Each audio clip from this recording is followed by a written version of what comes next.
Photosynthesis में हमने कहा कि पिगमेंट्स चाहिए जो लाइट को एब्जॉर्ब करेंगे प्रोसेस चलाने के लिए। तो उन्हीं के बारे में आगे हमारा डिस्कशन है, पिगमेंट्स के बारे में। फोटोसिंथेटिक पिगमेंट्स, ऐसे तो कलर्ड कंपाउंड बहुत है दुनिया में, हम सबकी चर्चा करने नहीं जा रहे हैं दुनिया भर के कलर्ड कंपाउंड्स की। हम डिस्कस करेंगे उन पिगमेंट्स के बारे में जो फोटोसिंथेसिस में इन्वॉल्व हैं। तो सबसे पहले तो आपको ये जानना है बेसिक पॉइंट में कि पिगमेंट किस चीज को कहते हैं आप। ऐसा कोई कंपाउंड जो लाइट की कुछ वेवलेंथ को एब्जॉर्ब करे और कुछ को रिफ्लेक्ट करे। हाँ, एब्जॉर्ब के साथ साथ रिफ्लेक्ट भी कर रहा है, तभी तो आपको उसका कलर दिखाई देगा। तो यही लिखा है मैंने, coloured compounds which absorb certain wavelengths, जो सर्टेन वेवलेंथ्स को एब्जॉर्ब करेंगे and reflect some other wavelengths. जिसको एब्जॉर्ब करेगा उसको थोड़ी रिफ्लेक्ट करेगा, वो तो अपने पास रख लिया एनर्जी उसकी, किसी और वेवलेंथ को रिफ्लेक्ट करेंगे। यही कंपाउंड्स क्या है, पिगमेंट्स हैं। फिर आपको आंखों से अगर कोई पिगमेंट ग्रीन दिख रहा है, क्लोरोफिल ग्रीन दिख रहा है, तो उसने ग्रीन को एब्जॉर्ब किया है, रिफ्लेक्ट किया, रिफ्लेक्ट किया। आपको कलर वो दिखेगा जो रिफ्लेक्ट होगा वहां से। तो ये मैंने आगे मेंशन किया, इसमें बहुत बच्चे गलती कर रहे हैं। Their colour is represented bye reflected wavelength, ये कॉमन मिस्टेक है, बहुत सारे बच्चे करते हैं। तो जो कलर आपको दिख रहा है वो एब्जॉर्ब नहीं हुआ है, वो तो रिफ्लेक्ट हुआ है, तभी आपके पास पहुंचा है ना। तो कलर जो रिप्रेजेंट होगा वो रिफ्लेक्टेड वेवलेंथ का होगा। कोई अन्य वेवलेंथ एब्जॉर्ब कर लिया, उनको यूज करेंगे फोटोसिंथेसिस में। अब एक एक करके पिगमेंट्स के बारे में चर्चा। पिगमेंट्स में जो चर्चा आएगी उसमें कई सारे पॉइंट याद करने वाले हैं, या अपन कह सकते हैं थोड़ा रट्टा मारने वाले हैं। उसको 2 बार 3 बार पढ़ेंगे तो याद होंगे। याद करने के पॉइंट्स आते हैं इसमें, क्योंकि अब कई थ्योरी ऐसी भी आती है जो आपको मेमोराइज करनी पड़ेगी। मतलब उसमें सच कोई कॉन्सेप्ट वाला मैटर नहीं है, वो इस प्रकार से है तो ऐसे ही रहेगा। सबसे पहले पिगमेंट डिस्कशन डिटेल किसका, क्लोरोफिल का। यही मुख्य रोल प्ले कर रहा है। क्लोरोफिल में उसके स्ट्रक्चर को मैं सिंप्लीफाई करके डिस्कस करूंगा। आपके सिलेबस में उतना डिटेल नहीं है, मतलब मैं बीच का रास्ता लूंगा। ना तो मैं पूरा डिटेल बताऊंगा क्योंकि आपको जरूरत ही नहीं है, इतना सवाल ही नहीं आता। अब तो और भी सिंप्लीफाइड पेपर आ रहा है। और जीरो भी नहीं करूंगा कि गायब कर दिया जी, पढ़ाया ही नहीं, ऐसा भी नहीं करूंगा। बीच का रास्ता लेकर चलूंगा। क्लोरोफिल के स्ट्रक्चर में 2 मुख्य भाग होते हैं, porphyrin head and phytol tail. Porphyrin head बना होता है किस चीज का, टेट्रापायरोल रिंग एंड मैग्नीशियम का। टेट्रापायरोल रिंग एंड मैग्नीशियम का। मैंने कहा ना याद करने के पॉइंट आएंगे आपके दिमाग में। इसको बैठाने के लिए थोड़ा विजुअलाइज भी करूंगा, पर जैसे मैंने बताया पूरा नहीं, मतलब केवल फिल्टर करके उसको मैंने बनाया है, क्योंकि पूरा तो और कॉम्प्लेक्स स्ट्रक्चर है। क्लोरोफिल के स्ट्रक्चर को अगर मैं थोड़ा सिंप्लीफाई करके बनाऊं तो क्लोरोफिल में 2 भाग, पोरफायरिन हेड, फाइटोल टेल। इतना भाग पोरफायरिन हेड, इसके नीचे ये carbon chain phytol tail. Porphyrin head के सेंटर में कौन, मैग्नीशियम जुड़ा हुआ है 4 नाइट्रोजन से। 1 2 3 4 4 नाइट्रोजन से जुड़ा है। क्या ये नाइट्रोजन खाली है, बाकी इनके साथ कुछ और नहीं जुड़ा है? जुड़ा है। यहां पर पायरोल रिंग होगी, पर मैंने रिंग पूरी नहीं बनाई। मैंने कहा ना जरूरत नहीं है आपको, दूर दूर तक भी नहीं है, आज तक कभी नहीं बढ़ी, तो अननेसेसरी टाइम वेस्ट नहीं करना है। एक रिंग इस नाइट्रोजन के साथ बनेगी, वो नंबर 1 रिंग कहलाएगी। ये 1 first ring, second ring, third ring, fourth ring इधर बनेगी। तो 4 पायरोल रिंग बनेंगी, तो इसलिए ये बन गया टेट्रापायरोल। क्या बन गया, टेट्रापायरोल रिंग। और उसके सेंटर में मैग्नीशियम, तो पूरा मिलकर हो गया पोरफायरिन हेड। फिर यहां पर इस हेड के नीचे लॉन्ग कार्बन चेन की फाइटोल टेल जुड़ी होती है। आपसे पूछेगा ये बॉन्ड बताओ किससे जुड़ी हुई है, आंसर बनेगा कि ये एस्टर बॉन्ड है। ये याद रखना है अच्छे से। हेड और टेल के बीच में बॉन्ड कैसा, एस्टर बॉन्ड। ये बायोमोलिक्यूल में भी आता है, फॉस्फोलिपिड में भी नाम लेते हैं एस्टर बॉन्ड का, ग्लिसराइड में भी नाम लेते हैं। तो ये एस्टर बॉन्ड बना है, और केमिस्ट्री में तो आता ही है। अब इनकी प्रॉपर्टी देख लो, बिल्कुल आपके कामयाब पॉइंट लिखे हैं जो आपसे सवाल बन सकते हैं। पोरफायरिन हेड जो होता है वो वाटर अट्रैक्टिंग होता है, इसको बोलते हैं आप टेक्निकली हाइड्रोफिलिक। जो long carbon chain phytol tail होती है वो होती है हाइड्रोफोबिक, वाटर रिपेलिंग होती है। ऐसा कोई कंपाउंड जिसमें एक ही कंपाउंड में कुछ भाग वाटर अट्रैक्टिंग हो, हाइड्रोफिलिक हो, और कुछ भाग हाइड्रोफोबिक हो, वाटर रिपेलिंग हो, वो पूरा कंपाउंड कहलाता है एम्फीपैथिक। सब एक ही इस ड्राइंग में ले आया हूं। फिर यहां पर और इंफॉर्मेशन लिख दी। Phytol tail long carbon chain होती है, लॉन्ग चेन होती है। कितने कार्बन है टोटल? 20 कार्बन की बनी होती है। ये इतने सवाल बन सकते हैं आपके सामने। आपसे क्वेश्चन रेज करूंगा, देख के आंसर देना पहली बारी में। तो क्लोरोफिल के दो मुख्य भाग, porphyrin head and phytol tail. Head और टेल के बीच का bond ester bond. Head hydrophilic, hydrophobic, hydrophilic. Tail hydrophobic. ऐसा कोई कंपाउंड जिसमें हाइड्रोफिलिक हाइड्रोफोबिक दोनों भाग हो, टोटल कंपाउंड क्या कहलाएगा? एम्फीपैथिक। एम्फी मतलब बोथ, जिसमें दोनों प्रकार का नेचर प्रेजेंट है। और ज्यादा कलाकार एग्जामिनर हुआ, कुछ पूछना चाहेगा तो टेल में कितने कार्बन? 20, पूरा बन गया। क्या छिपा लिया आपसे? स्ट्रक्चर की कॉम्प्लेक्सिटी छिपा ली। केवल आप सर्च करेंगे तो आपको स्ट्रक्चर मिल जाएगा, पर देख के आप समझ जाएंगे कि ठीक ही नहीं बताया, आपको काम की चीजें बताई हैं केवल। इससे बाहर क्वेश्चन जंप नहीं करेगा, क्वेश्चन बनेगा आपका बिल्कुल। अब ये तो होगी जनरल जानकारी क्लोरोफिल के बारे में, लेकिन क्लोरोफिल तो अलग अलग प्रकार का है, तो उसके बारे में और क्या क्या जानकारी चाहिए हमें। यहां पर ये तो मैंने वही पॉइंट लिखे हैं। Magnesium bonded with 4 nitrogen, 4 nitrogen से जुड़ा है। डायग्राम में भी जरा देख लें। 2 बॉन्ड तो सामान्य बनाए हैं, 2 में एरो लगाए हैं। 2 बॉन्ड कोवेलेंट है। ये 2 बॉन्ड जिनमें एरो लगाए हैं ये कोऑर्डिनेट बॉन्ड्स हैं। ये कोऑर्डिनेट बॉन्ड्स हैं। 2 bonds are covalent and 2 are coordinate bonds. ये एडवांस क्वेश्चन के लिए है, इतनी गहराई में जाने के चांस कम है। अब आगे टाइप क्लोरोफिल के। पहले क्लोरोफिल ए, CHL लिखूंगा तो क्या है? Chlorophyll. Chlorophyll A, chlorophyll A जो फॉर्मूला है दैट इज C55H72O5N4Mg। तो ये जो C55H72O5N4Mg है, ये क्लोरोफिल ए इंपॉर्टेंट है। ए का फॉर्मूला भी रटा होना चाहिए। ए और बी दो ही रटवाऊंगा, इससे ज्यादा नहीं। क्लोरोफिल ए में C55H72O5N4Mg, मैंने कहा था ना याद करने की चीजें आएंगी, तो रट्टा है। मैं भी तो 4 बार बोल रहा हूं ना उसको, ऐसे ही आपको याद करना है। फिर कहा कि ये प्रिंसिपल पिगमेंट है। प्रिंसिपल पिगमेंट है मतलब कि ये मुख्य पिगमेंट है। सबसे बड़ा रोल इसी का है कि क्लोरोफिल ए का ही है। कैसे दिखेगा? जब ये आगे फंक्शन करेगा तो ये मुख्य रोल प्ले करने में रिएक्शन सेंटर बनाएगा, मतलब लाइट को एब्जॉर्ब करने का जो टोटल एक्टिविटी चलेगी ये उसका केंद्र बनाएगा, उसका सेंटर बनाएगा क्लोरोफिल ए। इसलिए ये मुख्य पिगमेंट है, इसके बिना कोई आगे फंक्शन चलेगा नहीं। जब मैकेनिज्म में देखोगे तो दिखेगा। यूनिवर्सल पिगमेंट है। जब भी कोई कहेगा कि क्लोरोफिल ए यूनिवर्सल पिगमेंट है तो यूनिवर्सल का ये मतलब नहीं निकालना है कि सर हमारे में भी क्लोरोफिल ए है क्या। अरे भैया हम थोड़ी ग्रीन ह्यूमन बीइंग्स हैं, हमारे में कोई क्लोरोफिल ए नहीं है। यूनिवर्सल का मीनिंग लिखा है। यूनिवर्सल शब्द का यहाँ इस चैप्टर में जो मीनिंग बनता है पिगमेंट में वो है ऑक्सीजन रिलीज करने वाले सभी फोटोसिंथेटिक ऑर्गेनिजम्स में पाया जाएगा।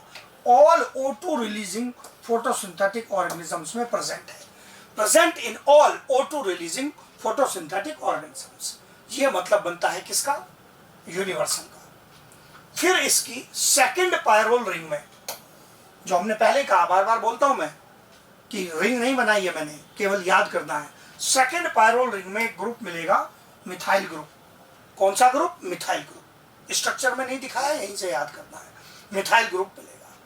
तो यही सब क्लोरोफिल ए की इंफॉर्मेशन होगी। 3 पॉइंट लिखे हैं केवल, कोई अननेसेसरी इंफॉर्मेशन नहीं जोड़ी है।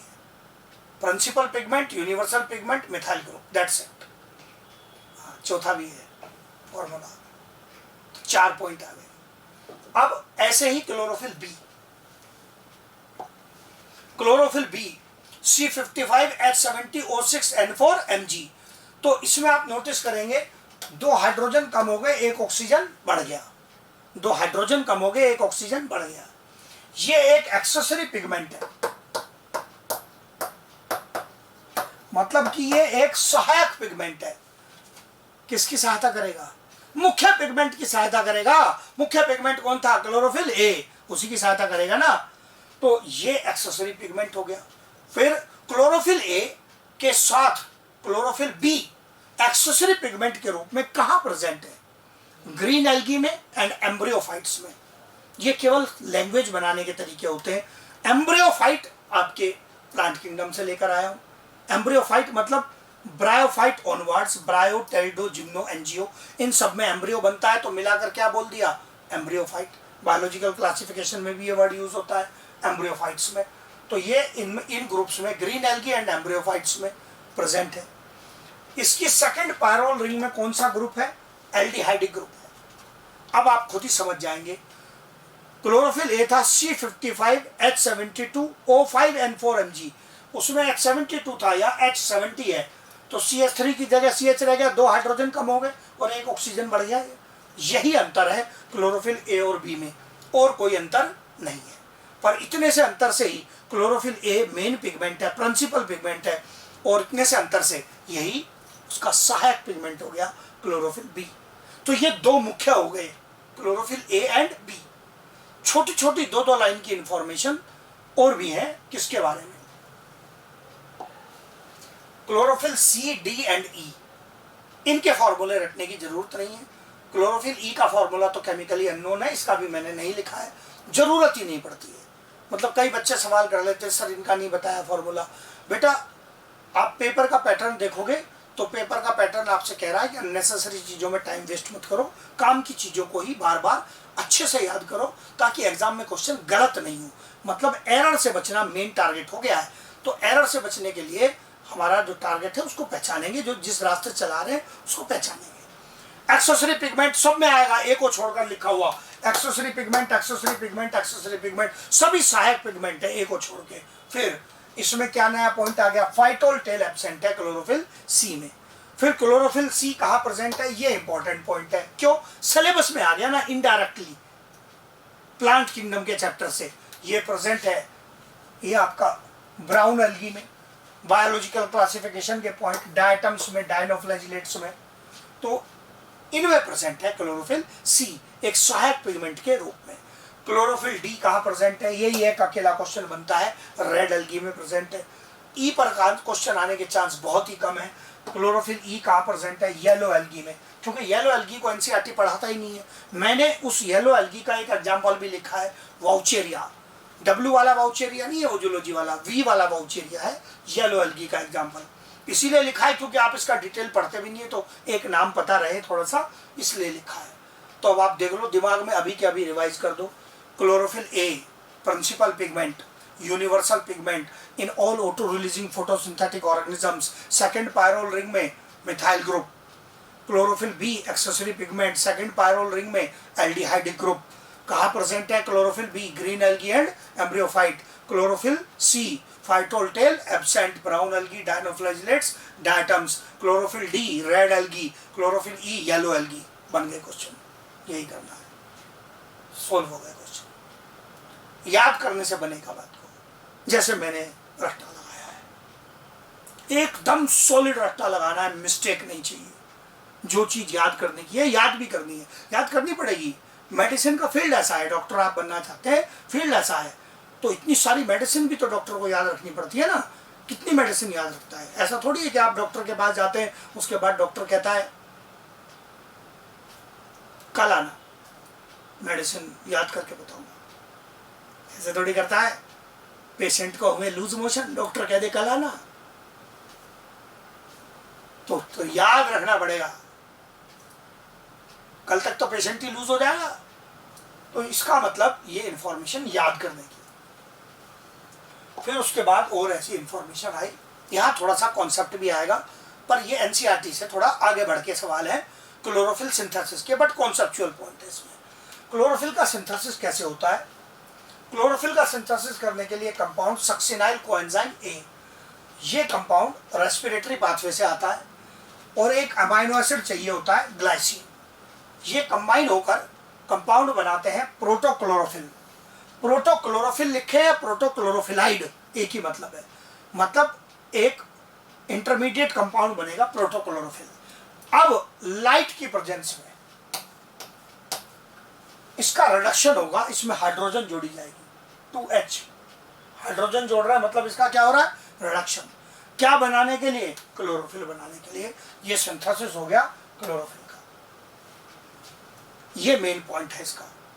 क्या क्या क्वेश्चन बन सकते हैं, 2 क्वेश्चन है। एक, मुख्य पिगमेंट कंपाउंड बताओ, सक्सिनाइल कोएंजाइम, ये ग्लाइसिन, इस सिंथेसिस के लिए। फिर लाइट वाले पॉइंट पर क्वेश्चन बनता है, जो एंजियोस्पर्म्स हैं, जो सबसे एडवांस प्लांट हैं, उनके अंदर क्लोरोफिल सिंथेसिस के लिए लाइट की प्रेजेंस जरूरी है। अगर लाइट नहीं होगी तो नया क्लोरोफिल नहीं बनेगा। जबकि एंजियोस्पर्म्स को छोड़कर जो अन्य प्लांट हैं, जो भी उनसे लोअर प्लांट है, उनमें क्लोरोफिल सिंथेसिस लाइट की प्रेजेंस में भी हो सकता है और एब्सेंस में भी। ये लिखा है मैंने, in angiosperms light is necessary for chlorophyll synthesis. Angiosperms में लाइट क्लोरोफिल सिंथेसिस के लिए नेसेसरी है। In other plants chlorophyll synthesis में अकर इन प्रेजेंस और एब्सेंस ऑफ लाइट। ये एक बढ़िया कॉन्सेप्चुअल पॉइंट है। आप कहेंगे कॉन्सेप्चुअल कैसे, क्या लॉजिक क्या बनते हैं। इस स्टेप को चलाने के लिए जो एंजाइम वर्क करता है एंजियोस्पर्म्स में, वो लाइट से एक्टिवेट होता है। लाइट नहीं है तो एक्टिव ही नहीं होगा। फिर आप कहते हैं, बच्चों के क्वेश्चन आते हैं, सर एंजियोस्पर्म तो सबसे एडवांस प्लांट है, तो एंजियोस्पर्म में क्या मुसीबत होगी कि बिना लाइट के नहीं कर पाएगा, लाइट से ही होगा, तो ये एडवांस कैसे हुआ? भैया यही एडवांस है। बिना लाइट के क्लोरोफिल बना के कद्दू पकाएगा। लाइट नहीं है तो फोटोसिंथेसिस भी तो नहीं होगा। तो बिना मतलब क्लोरोफिल बनाने में अपना रॉ मटेरियल क्यों बर्बाद करोगे? उसी दिन बना लेंगे जिस दिन लाइट मिलेगी। फालतू में ये कंपाउंड क्यों लॉस्ट करें? So angiosperms are genuinely advance plant. They utilize their raw material to synthesize chlorophyll only when light is present. Otherwise, don't waste the material. तो इसका मतलब ये हुआ कि ये सच में जेन्युइन एडवांसमेंट है। आप देखो नेचर कितना इंटेलिजेंट है कि किस प्रकार से उसने एंजियोस्पर्म को ये एडवांसमेंट दे दी। तो ये इसके सिंथेसिस का एक पॉइंट आ गया। अब इससे उल्टा घूम के सवाल बनता है, पूछूंगा आपसे, फिर क्वेश्चन पे जाऊंगा। ये बात तो समझ में आ गई होगी कि एंजियोस्पर्म में अगर लाइट नहीं मिली तो नया क्लोरोफिल सिंथेसिस नहीं होगा। इसका परिणाम क्या होगा? अगर लाइट नहीं मिली और नया क्लोरोफिल नहीं बना तो पत्तियां पीली पड़ सकती हैं। आपसे पूछेगा कि प्लांट में लाइट की कमी से या डार्कनेस का पीरियड ज़्यादा लगातार अवेलेबल होने से पत्तियां पीली पड़ गई, या क्या रिजल्ट आ सकता है? ये भी कह सकता है क्या रिजल्ट आ सकता है। तो आप को अलग अलग ऑप्शन देगा, आंसर बनेगा येलोइंग ऑफ लीव्स, और उसके लिए टेक्निकल टर्म आएगा, धोखा दिया जाएगा अच्छा खासा। येलोइंग ऑफ लीव्स 3 अलग अलग प्रकार की होती है। अगर मिनरल डेफिशिएंसी से पत्तियां पीली पड़ जाएं, पर्याप्त नाइट्रोजन नहीं मिला, मैग्नीशियम नहीं मिला, तो उसको बोलते हैं क्लोरोसिस। ये बच्चे का फेवरेट टर्म होता है। बच्चे से पूछो कि लाइट की कमी से पत्तियां पीली पड़ गई, क्या हुआ? क्लोरोसिस। गलत। लाइट की कमी से यदि पत्तियां पीली पड़ गई उसको बोलते हैं इटियोलेशन। 2-3 बार ये क्वेश्चन आया है, इटियोलेशन। मैंने कहा ना एनसीईआरटी से बाहर बनता है, पर ये टर्म यूज होता है इटियोलेशन। एटियोलेटेड लीव्स लिख देता है। एटियोलेटेड कहने का मतलब है पत्तियां पीली पड़ गई हैं। किसकी कमी से? लाइट। मिनरल की कमी क्लोरोसिस, लाइट की कमी एटियोलेशन। और किसी चीज की कमी ना हो, पत्तियां पुरानी हो गई हो, एजिंग हो गई हो, ओल्ड लीव्स हो, पूरे मिनरल दे दो आप, फिर उसको लाइट भी देते रहो, लेकिन पत्तियां पुरानी हो गई तो पीली पड़ेंगी। Then it is called senescence. Then it is called senescence. पत्तियां पीली पड़ के टूट के गिर जाएंगी। सो 3 अलग अलग प्रकार की येलोइंग है। मिनरल डेफिशिएंसी से हो तो क्लोरोसिस, लाइट की कमी से हो तो एटियोलेशन, कुछ कमी नहीं है, पत्तियां पुरानी हो चुकी है, सेनेसेंस। क्वेश्चन बन गया, सब इकट्ठा लिख दिया। क्योंकि जब इनमें से किसी एक पर सवाल आता है तो यही सब ऑप्शन होते हैं परेशान करने के लिए, सब एक जगह लिख दिए। फिर इसके बाद अगली कैटेगरी आती है पिगमेंट्स की, कैरोटिनॉइड्स की। कैरोटिनॉइड्स 2 भागों में बांटे जाते हैं, कैरोटीन्स एंड ज़ैंथोफिल। कोई से भी कैरोटीनॉइड हो, सभी एक्सेसरी पिगमेंट है। पहले बोल चुका हूं, फिर बोलूंगा, क्लोरोफिल ए को छोड़कर सभी सहायक पिगमेंट है। मुख्य रोल क्लोरोफिल ए का, लिपिड सोल्यूबल है। यहां लिखा है मतलब सब पर एप्लीकेबल है, बहुत ज्यादा थ्योरी नहीं है कुछ। कैरोटीनॉइड्स में कैरोटीन जो कैटेगरी है वो अलग अलग प्रकार की, alpha carotene, beta carotene, gamma carotene.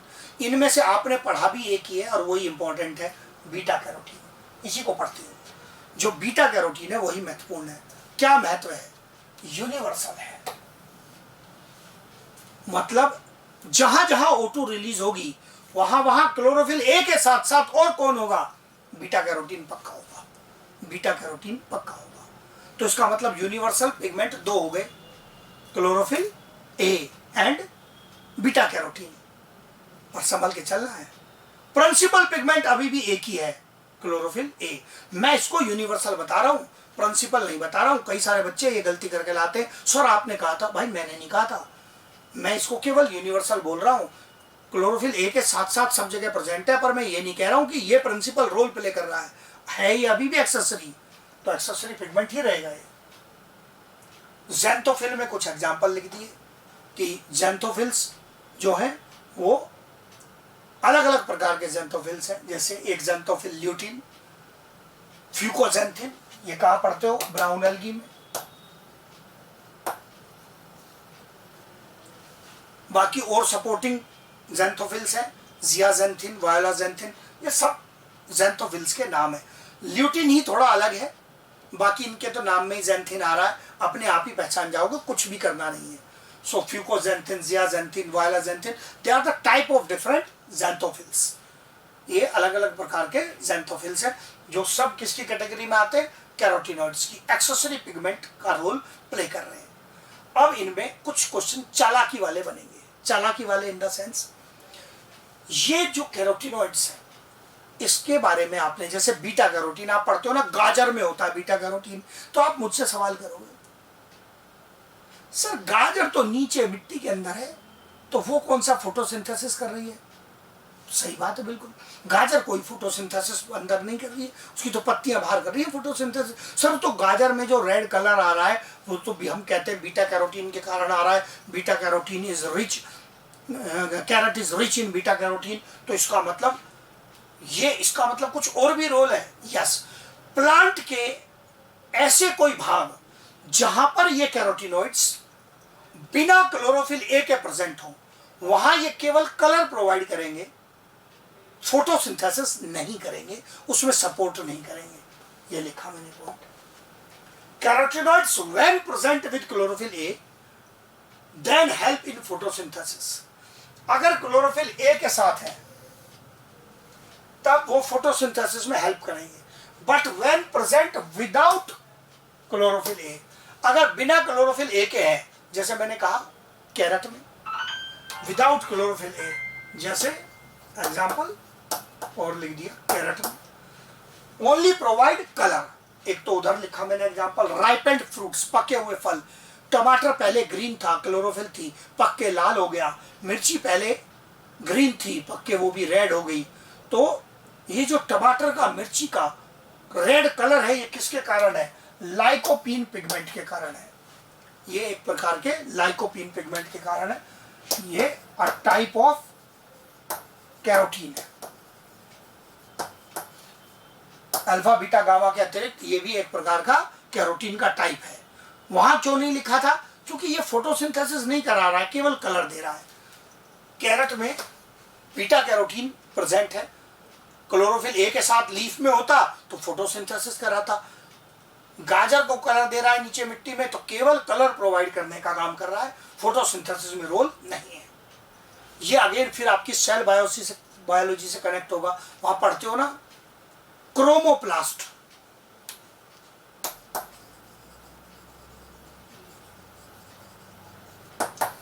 जो क्रोमोप्लास्ट होते हैं ये केवल कलर रखते हैं, फोटोसिंथेसिस नहीं करते हैं। क्लोरोप्लास्ट तो फोटोसिंथेसिस कर रहा है, ग्रीन है। Chromoplasts are coloured non green plastids.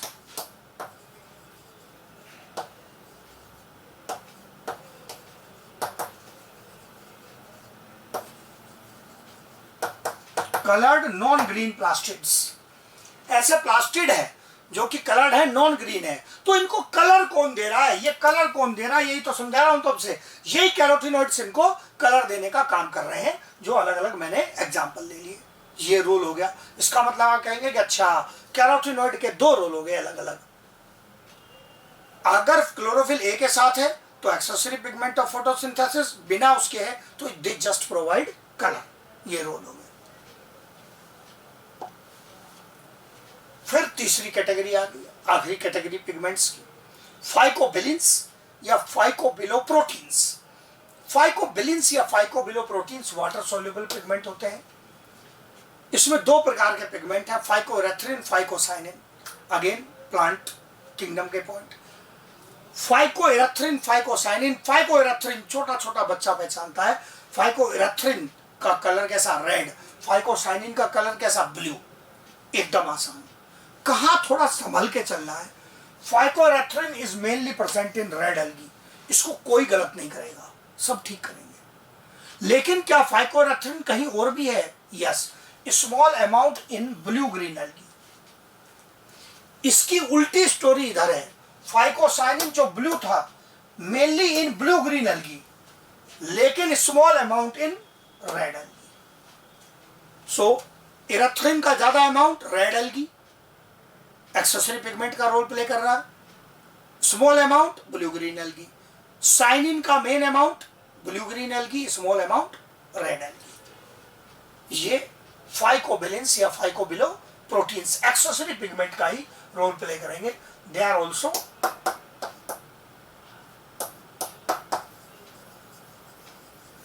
Accessory pigments, इनका भी रोल वही है। सहायक पिगमेंट का काम करते हैं, ये भी क्लोरोफिल ए को सपोर्ट करते हैं प्रोसेस को चलाने में। कहां कहां प्रेजेंट है वो बता दिया, इससे बाहर नहीं जोड़ेगा क्वेश्चन बिल्कुल भी।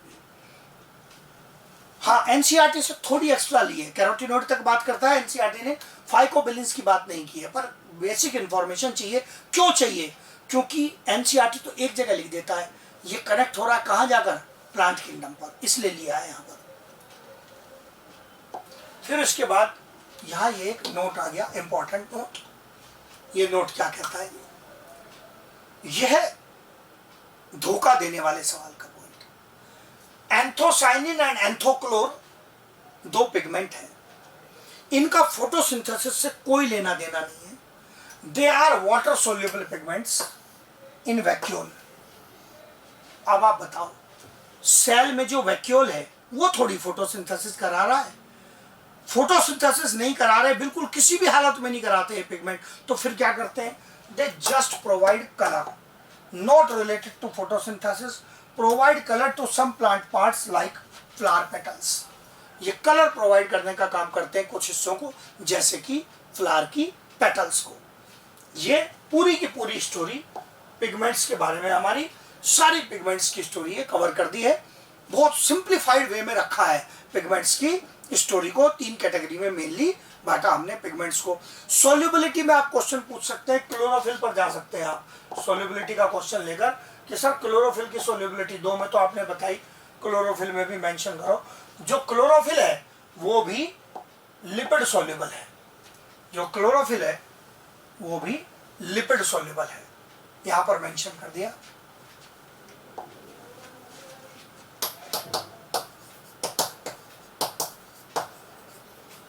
लिपिड सोल्यूबल है, क्लोरोफिल भी क्या है? लिपिड सोल्यूबल है। So chlorophyll lipid soluble, carotenoids lipid soluble, phycobilins water soluble. ये इनके केसेस हो गए। आप क्या और ज्यादा दिमाग लगाएंगे तो सर ये वाटर अट्रैक्टिंग और वाटर रिपेलिंग बताया था। अट्रैक्ट और रिपेल करना अलग इश्यू है, सोल्यूबिलिटी बिल्कुल अलग इश्यू है। लकड़ी का दरवाजा लगाए घर में, क्या वो मॉइस्चर को अट्रैक्ट करेगा? यस। लेकिन क्या वो पानी में घुल जाएगा? ना। So attracting and solubility are different issues.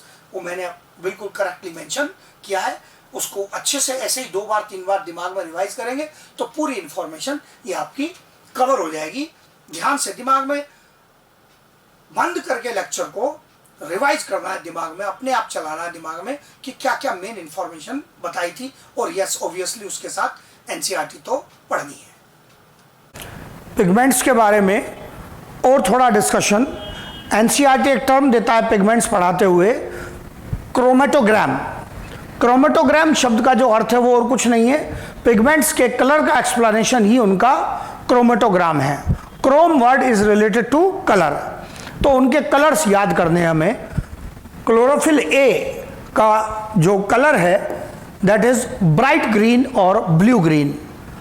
Chlorophyll b उससे थोड़ा हल्का होता है, chlorophyll b is yellow green या फिर ग्रास ग्रीन भी लिखता है, येलो ग्रीन और ग्रास ग्रीन। ग्रास का जो ग्रीन होता है वो थोड़ा हल्का ग्रीन होता है। Xanthophylls are yellow, xanthophylls yellow होते हैं, and carotenes are yellow to orange. NCERT ने खाली येलो लिखा है, मैंने उसमें और ऐड किया है येलो टू ऑरेंज, या इवन रेड तक भी जा सकते हैं। जैसे देखते हैं ना आप कैरेट वगैरह में लगभग रेड ही पूरा कलर हो जाता है, तो वो भी बीटा कैरोटीन की वजह से होता है। सो ये जो कैरोटीन्स का कलर है, इवन टमाटर में जो कलर था वो भी कैरोटीन की वजह से था। लाइकोपीन एक कैरोटीन का नाम बताया था, वो भी एक प्रकार का कैरोटीन है। So they can be yellow to red, और ऑरेंज या रेड ऑप्शन कोई आ सकता है, क्योंकि कई सारे ऑरेंज हैं, कई सारे रेड तक भी हैं। तो ये मैंने एनसीईआरटी से थोड़े से जोड़े हैं। जैसे मैंने कहा एनसीईआरटी ने इसको सबको इकट्ठा येलो में कवर कर दिया, जबकि सारे कैरोटीन येलो नहीं है। उसको मैंने दो हिस्सों में तोड़कर लिखा है, ज़ैंथोफिल अलग और कैरोटीन अलग। अब यहाँ पर फिर एनसीईआरटी ने अपने जो एक एनसीईआरटी एग्जाम्पलर आता है उसमें एक बढ़िया सवाल पूछा। वो कहता है कि पेड़ों से जब पत्तियां पुरानी हो जाती हैं और वो टूट के गिरती हैं तो वो पीली हो जाती हैं, पत्तियां पीली होती हैं, उस समय येलो होती हैं। तो इससे क्या साबित होता है, कौन से पिगमेंट्स की स्टेबिलिटी कम है, किसकी ज़्यादा है। जब पत्तियां पुरानी होने लगती हैं तो उनमें क्लोरोफिल पहले डिस्ट्रॉय होता है और कैरोटिनॉइड्स मतलब कैरोटीन ज़ैंथोफिल बाद तक बचे रहते हैं। इसलिए इन दोनों में येलो कलर आ रहा है, दोनों में येलो का नाम आ रहा है। इसका मतलब बचा कौन, ये कैरोटिनॉइड्स बचे। पहले डिस्ट्रॉय कौन हो गया, क्लोरोफिल, तभी ग्रीन का गायब हो गया। इसलिए ये नोट लिखा है यहाँ, old leaves become yellow because carotenoids more stable then chlorophyll. बहुत बढ़िया क्वेश्चन बनता है ये, ऑब्जर्वेशन का क्वेश्चन, कि कैरोटिनॉइड्स की जो स्टेबिलिटी है वो क्लोरोफिल से ज़्यादा है, इसीलिए पुरानी पत्तियां पीली दिखाई दे रही हैं जो ओल्ड लीव्स हो गई हैं। ये क्वेश्चंस बन सकते हैं क्रोमेटोग्राम से। ये पिगमेंट्स के बारे में जानकारी आ गई। अब पिगमेंट के बारे में आगे क्या जानेंगे। हमने कहा था कि पिगमेंट्स प्रेजेंट होते हैं थाइलाकोइड मेम्ब्रेन में, लेकिन क्या ऐसे ही रैंडमली इधर उधर फैले हुए हैं या उनकी कोई एक व्यवस्था है, अरेंजमेंट है, वही आगे पढ़ने जा रहे हैं। नेक्स्ट हेडिंग आ गया यहां पर डिस्कशन में, ये अरेंजमेंट ऑफ पिगमेंट्स, पिगमेंट्स का अरेंजमेंट। पहले तो वही पुराना पॉइंट लिखा कि ये पिगमेंट्स कहां प्रेजेंट है, थाइलाकोइड मेम्ब्रेन में प्रेजेंट है और मेम्ब्रेन के प्रोटीन्स के साथ एसोसिएटेड है। मेम्ब्रेन के प्रोटीन्स के साथ एसोसिएटेड है, एनसीईआरटी मेंशन करता है। अब इनकी व्यवस्था मेम्ब्रेन में कैसी है, इसको एक्सप्लेन करने के दो कॉन्सेप्ट हैं। इनकी व्यवस्था मेम्ब्रेन में कैसी है एक्सप्लेन करने के दो कॉन्सेप्ट हैं, टू कॉन्सेप्ट्स। पहला कॉन्सेप्ट है क्वांटाजोम कॉन्सेप्ट। ये पुराना कॉन्सेप्ट है, बहुत बेसिक सी चीजें लूंगा केवल, एनसीईआरटी इस कॉन्सेप्ट को नहीं देता है और सवाल आने के चांस भी कम है। मुझे केवल आपके दिमाग में एक बेसिक इमेज बनानी है। क्वांटा शब्द लिया गया है लाइट से, जो लाइट का एब्जॉर्ब करने वाला स्ट्रक्चर मेम्ब्रेन में हो, थाइलाकोइड मेम्ब्रेन में हो, उसको नाम दिया गया क्वांटाजोम। क्वांटाजोम्स are bundles of pigments.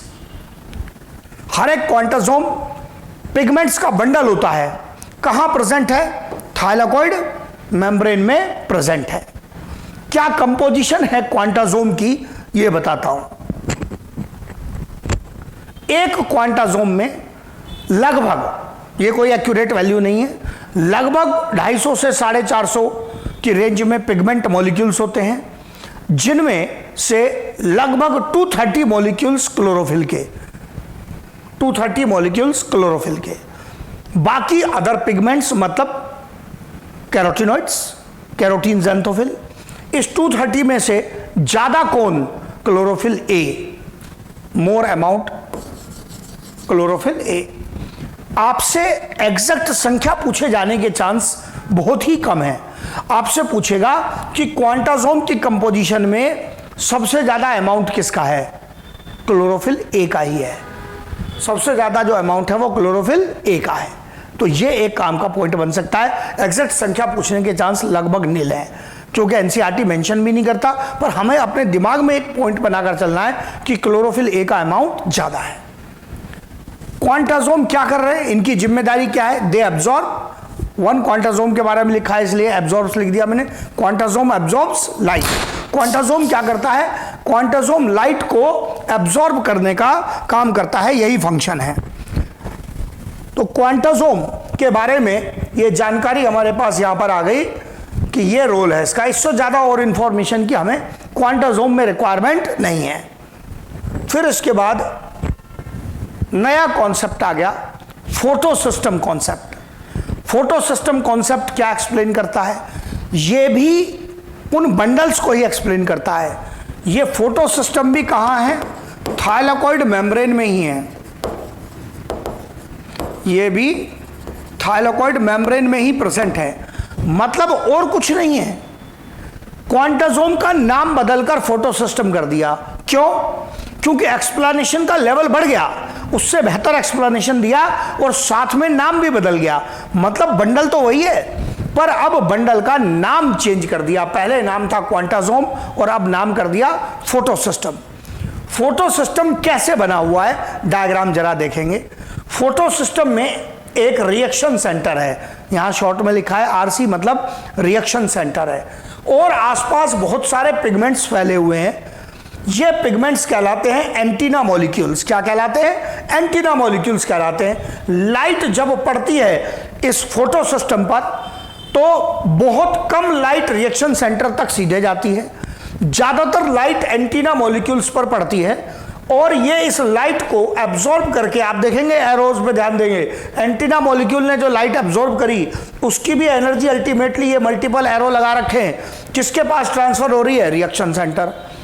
Reaction centre इस एब्जॉर्ब्ड लाइट की एनर्जी को यूज करेगा और इससे इलेक्ट्रॉन का एक्साइटेशन करेगा, और उसको एक्सेप्ट करेगा कौन?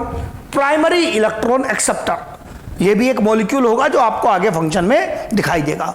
इसका मतलब अब ये इलेक्ट्रॉन जो है ये हाई एनर्जी के इलेक्ट्रॉन हो चुके हैं, क्योंकि इनके पास अब इस लाइट की एनर्जी है। आई रिपीट, रिएक्शन सेंटर के पास बहुत कम लाइट जाती है, ज्यादातर लाइट एंटीना मॉलिक्यूल्स एब्जॉर्ब करते हैं।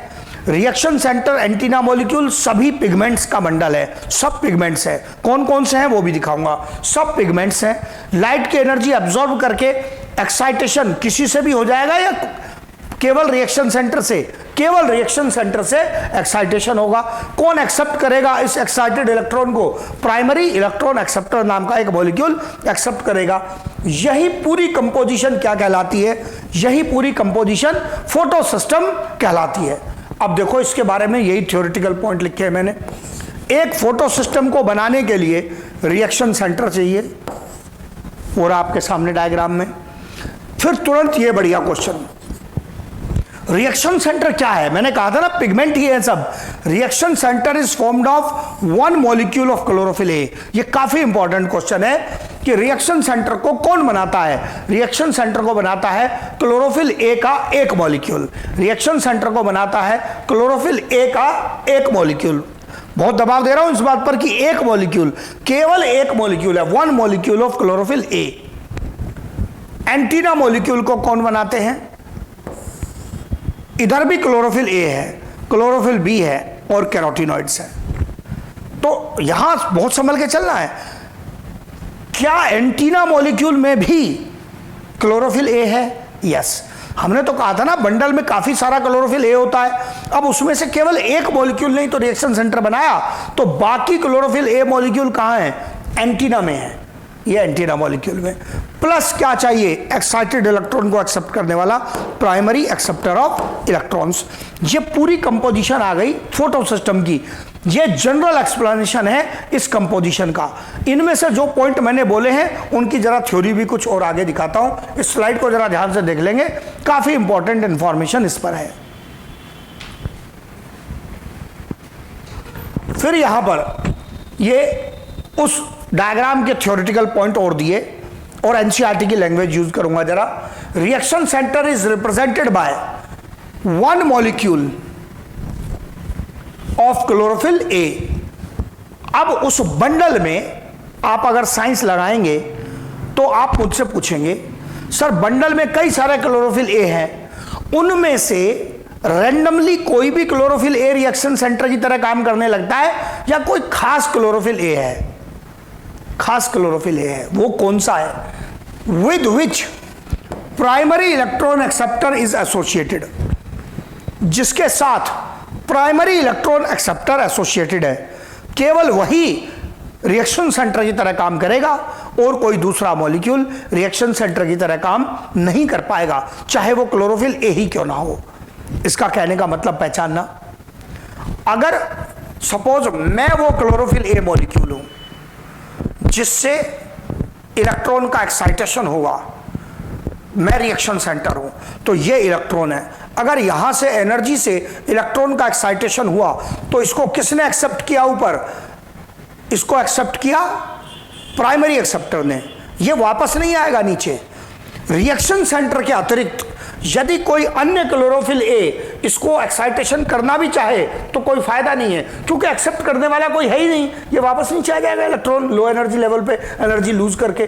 तो इसलिए किसी अन्य क्लोरोफिल ए के लिए यह संभव नहीं है, चाहे वो क्लोरोफिल ए ही है, but they can not act as reaction centre because primary acceptor is not associated with them. फिर जब आप डायग्राम में देखते हैं तो आप देखते हैं लाइट आई, एनर्जी एब्जॉर्ब हुई, रिएक्शन सेंटर से एक्साइटेशन हुआ, प्राइमरी एक्सेप्टर ने एक्सेप्ट किया। अगर इसको सच में आप फिजिकली समझे तो स्थिति इस प्रकार से है कि ये chlorophyll a molecule reaction centre वाला और ये उसके ऊपर सटा हुआ बिल्कुल चिपका हुआ प्राइमरी एक्सेप्टर। मतलब ऐसे नहीं होता कि यहां से इलेक्ट्रॉन उछल के गया, इसने होल्ड किया, ऐसे नहीं है, ऐसे गैप नहीं है। ये तो आपको एनर्जी लेवल दिखाने के लिए कि एक्साइटेशन हुआ ऐसे डायग्राम में बनाते हैं, मैंने भी ऐसे ही बनाया है, एनसीईआरटी वैसे ही बनाता है, लेकिन ये गैप नहीं होता है, ये सटे हुए होते हैं। इसमें से इलेक्ट्रॉन जाएगा और ये एक्सेप्ट कर लेगा, इलेक्ट्रॉन बीच में घूमते हुए नहीं जाएगा। अगर ऐसे इलेक्ट्रॉन जाने लगे तो इलेक्ट्रॉन नहीं पहुंचेगा वहां तक, भाग जाएगा कहीं और। इलेक्ट्रॉन बहुत खतरनाक चीज होते हैं केमिस्ट्री में, इनके पास एनर्जी आने के बाद ये कंट्रोल थोड़ी हो रहे हैं ऐसे, तो इसका मतलब ये सटे हुए होते हैं। तो जिस क्लोरोफिल ए मॉलिक्यूल पर प्राइमरी एक्सेप्टर सटा हुआ होगा, केवल वही chlorophyll a molecule reaction centre की तरह बिहेव करेगा। कोई अन्य क्लोरोफिल ए, इनमें भी क्लोरोफिल ए है, यस एंटीना में भी है, but they can not act as reaction centre. ये पूरा एक्सप्लेनेशन दिया मैंने आपको इस पॉइंट का, ये पहले पॉइंट का एक्सप्लेनेशन आ गया। एंटीना में कुछ और वर्ड जुड़ेंगे। एंटीना मॉलिक्यूल्स दूसरा नाम लिखता है एनसीईआरटी उसके लिए LHC। LHC मतलब लाइट हार्वेस्टिंग कॉम्प्लेक्स, क्योंकि लाइट को एब्जॉर्ब कर रहा है ना और उसको हार्वेस्ट करके किसको दे रहा है? रिएक्शन सेंटर को। इज फॉर्म्ड ऑफ, अब एनसीईआरटी की कमाल लैंग्वेज, बहुत बच्चे फंसते हैं इसमें, एकदम चपेट में आ जाते हैं। Is formed of all pigments except one molecule of chlorophyll A. Antenna molecule सभी पिगमेंट्स का बना होता है except one molecule of chlorophyll A. क्यों? क्योंकि उस एक मॉलिक्यूल ने बनाया था क्या? Reaction centre. जल्दी में बच्चा क्या गलती करता है, वो इसमें वन मॉलिक्यूल पे तो ध्यान देता नहीं है, वो सोचता है सर एनसीईआरटी कह रहा है एंटीना मॉलिक्यूल्स आर फॉर्म्ड और LHC are formed of all pigments except chlorophyll A. Except chlorophyll A थोड़ी लिखा है, except one molecule of chlorophyll A लिखा है। इसका मतलब क्या एंटीना में भी क्लोरोफिल ए है? यस, केवल ए का एक मॉलिक्यूल नहीं है, क्योंकि वो कहलाता है reaction centre. So be very careful what NCERT is trying to convey. तो जो मैसेज दे रहा है वो वही समझना है, मतलब आसपास ही तो ऑप्शन, यही तो झगड़ा है ना टोटल, कि आपको एक्यूरेसी लानी है। मैं बार बार रिपीट कर रहा हूं, एक्यूरेसी लानी है। बहुत ज्यादा ज्ञान इकट्ठा करना उतना महत्वपूर्ण नहीं है, जितना ज्ञान है वो एक्यूरेट चाहिए, मिस्टेक नहीं होनी चाहिए, माइनस नहीं चाहिए मुझे। फिर उसके बाद जो मैं पहले से कह रहा हूं, energy of light absorbed by antenna molecules is transferred to reaction centre. Reaction centre के पास आ जाएगी एनर्जी, और डायग्राम बता रहा था रिएक्शन सेंटर क्या करेगा इसका, एट आरसी मतलब reaction centre energy is used for excitation of electrons. Electrons के एक्साइटेशन के लिए इस एनर्जी का यूज होगा, और ये हाई एनर्जी इलेक्ट्रॉन किसके पास गए, प्राइमरी एक्सेप्टर, जिससे फिर आगे फोटोसिंथेसिस का प्रोसेस चलेगा। अभी पूरे प्रोसेस में नहीं जा रहा हूं, आएगा प्रोसेस चलेगा ना, फिर इन हाई एनर्जी इलेक्ट्रॉन से फोटोसिंथेसिस का प्रोसेस आगे बढ़ेगा, लेकिन वो दिखेगा आपको प्रोसेस में। अभी तो आप केवल फोटो सिस्टम की कंपोजिशन पढ़ रहे हो। तो ये कंपोजिशन हो गई फोटो सिस्टम की। अभी और स्टोरी फोटो सिस्टम के बारे में।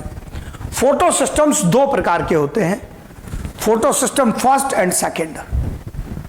जब आप इनको फोटो सिस्टम 1 और 2 या फर्स्ट एंड सेकंड कहते हैं, तो सबसे पहला सवाल यही है, सर किसी को 1 और 2 यहां कैसे बोल रहे हैं। यहां 1 और 2 कहने का मतलब इनके स्ट्रक्चर से या इनकी वर्किंग से कोई लेना देना नहीं है। जो PS1 है वो डिस्कवर्ड अर्लियर, पहले इसकी डिस्कवरी हुई और ये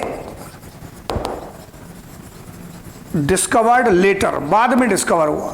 तो जो फोटो सिस्टम पहले डिस्कवर हुआ उसका नाम PS1, जो बाद में डिस्कवर हुआ उसका नाम PS2। बस इतना मैटर है। अब ये 1 और 2 में और क्या डिफरेंसेस है। फोटो सिस्टम 1 का रिएक्शन सेंटर बना हुआ है P700 का। जैसे ही मैं P700 बोलता हूं तो आप कहते हैं सर अभी तो आपने कहा था कि रिएक्शन सेंटर बना हुआ है क्लोरोफिल ए का। हाँ, क्लोरोफिल ए ही है, नया नाम आ गया है। कैसे आया है? P700 that is chlorophyll A molecule which shows maximum absorption of 700 nanometer wavelength light। एकदम क्रिस्टल क्लियर लिखा है। P700 नाम है एक पिगमेंट का, P मतलब पिगमेंट, 700 मतलब वेवलेंथ। P700 क्लोरोफिल ए का वो मॉलिक्यूल है जो 700 नैनोमीटर वेवलेंथ, सिंबल वेवलेंथ का 700 नैनोमीटर वेवलेंथ की लाइट का मैक्सिमम एब्जॉर्प्शन शो करता है, वो कहलाता है P700। तो क्या ये बात दिमाग में साफ बैठती है कि अभी भी ये बात सच है कि reaction centre formed of chlorophyll A? Yes, लेकिन कैसा क्लोरोफिल ए? जो 700 नैनोमीटर की लाइट का मैक्सिमम एब्जॉर्प्शन करे। जबकि PS2 में reaction centre is formed of P680, P680 का बना हुआ है। फिर वही कहानी, सर क्लोरोफिल ए था। हाँ, क्लोरोफिल ए है, क्लोरोफिल ए ही है ये भी। Chlorophyll a molecule which shows maximum absorption of 680 nanometre wavelength light, जो 680 नैनोमीटर, थोड़ा सा ही तो अंतर है, ये 700 और 680 20 नैनोमीटर का ज्यादा अंतर नहीं है। तो जो मैक्सिमम एब्जॉर्प्शन दिखाए क्लोरोफिल ए 680 नैनोमीटर वेवलेंथ की लाइट का, वो कहलाएगा P680, रिएक्शन सेंटर बनाएगा। फिर आप और सवाल कर सकते हैं, करने चाहिए आपको, सर जब ये दोनों ही क्लोरोफिल ए हैं तो इनकी मैक्सिमम एब्जॉर्प्शन की वेवलेंथ कैसे बदल गई? बदल जाएगी। मेम्ब्रेन में ये कहां प्रेजेंट है, इनके साथ किस प्रकार के प्रोटीन जुड़े हुए हैं, इस कारण से इनके द्वारा एब्जॉर्ब की गई वेवलेंथ में भी कुछ अंतर आ जाएगा, बिल्कुल आएगा। तो इसलिए इनके द्वारा एब्जॉर्ब की गई वेवलेंथ में डिफरेंस आ रहा है। सो PS1 का रिएक्शन सेंटर P700, PS2 का रिएक्शन सेंटर P680। क्या दोनों ही क्लोरोफिल ए के मॉलिक्यूल्स हैं? यस, उनके नाम 700 और 680 वेवलेंथ एब्जॉर्ब के आधार पर। PS1 में फाइकोबिलेंस वाले पिगमेंट नहीं होते, जो कहा था ना, फाइकोरेथ्रिन, फाइकोसाइनिन। अगर वो होंगे, सब में तो होते ही नहीं है, वो तो red algae, blue green algae का केस था।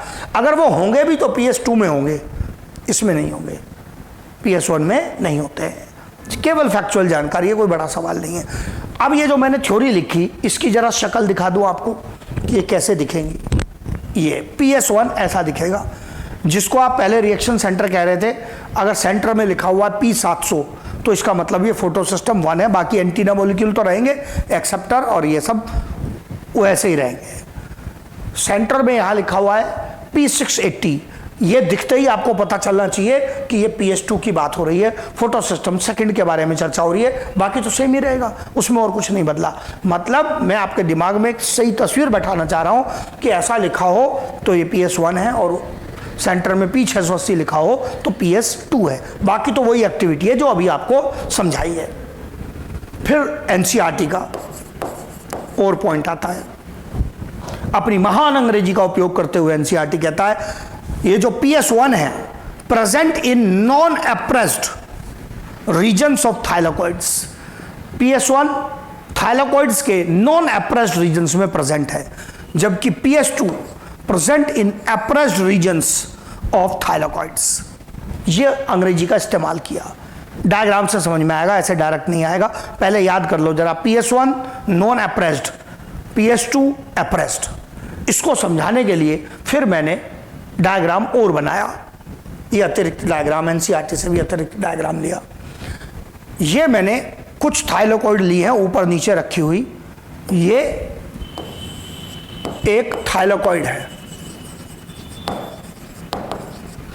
थाइलाकॉइड के सराउंडिंग में क्या था? स्ट्रोमा था।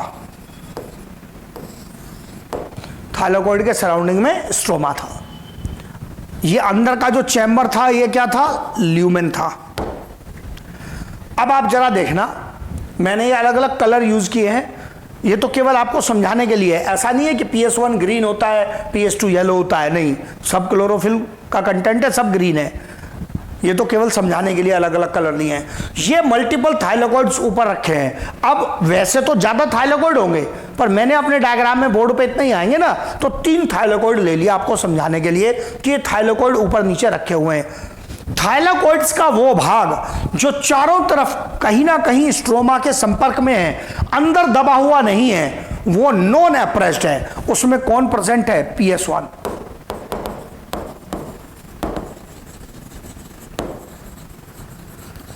इन नॉन एप्रेस्ड रीजन, जबकि PS2 2 थाइलाकॉइड्स के बीच में दबे हुए भाग में है, इन एप्रेस्ड रीजन्स। थाइलाकॉइड्स के एप्रेस्ड रीजन्स में प्रेजेंट है PS2, फोटो सिस्टम सेकेंड। मतलब इसको मैं और कैसे समझा सकता हूं? जैसे सपोज ये अपना कोई एक मॉड्यूल है, किसका? फिजिक्स का, जो भी है, फिजिक्स से तो मुझे क्या लेना देना यहाँ पर, लेकिन मॉड्यूल है कोई। ये एक थाइलाकॉइड, ये एक और थाइलाकॉइड, और ये एक और थाइलाकॉइड। अब इसमें आपको एप्रेस्ड और नॉन एप्रेस्ड पहचानना है। ये नॉन एप्रेस्ड, साइड में नॉन एप्रेस्ड, लेकिन जो भाग बीच में दब गया, ये क्या है? एप्रेस्ड है। क्या है? एप्रेस्ड है। ये एप्रेस्ड है। जो नीचे बीच में दबा हुआ भाग है ये क्या है? एप्रेस्ड है। जो बीच में दबा हुआ भाग है ये क्या है? एप्रेस्ड है। जो सबसे ऊपर, सबसे नीचे और साइड है, जो चारों तरफ के स्ट्रोमा के संपर्क में है, वो क्या है? नॉन एप्रेस्ड है। इस प्रकार का डिस्ट्रीब्यूशन है यहां पर PS1 और PS2 का। हाँ, आप ये कह सकते हैं क्यों है? फंक्शन में दिखेगा। PS1 ऐसा वर्क करता है जिससे इसका स्ट्रोमा के आसपास होना जरूरी है, PS2 को ऐसी आवश्यकता नहीं है, इसलिए ये यहां पर PS2 एप्रेस्ड में और PS1 नॉन एप्रेस्ड में। और क्या नोटिस करना है? स्ट्रोमा लैमेली में मैंने PS2 बनाया ही नहीं है, क्योंकि स्ट्रोमा लैमेली के ऊपर और नीचे कोई और थाइलाकॉइड होता ही नहीं है, तो एप्रेस्ड होगा ही नहीं। स्ट्रोमा लैमेली में केवल नॉन एप्रेस्ड रीजन होता है, तो इसलिए इसमें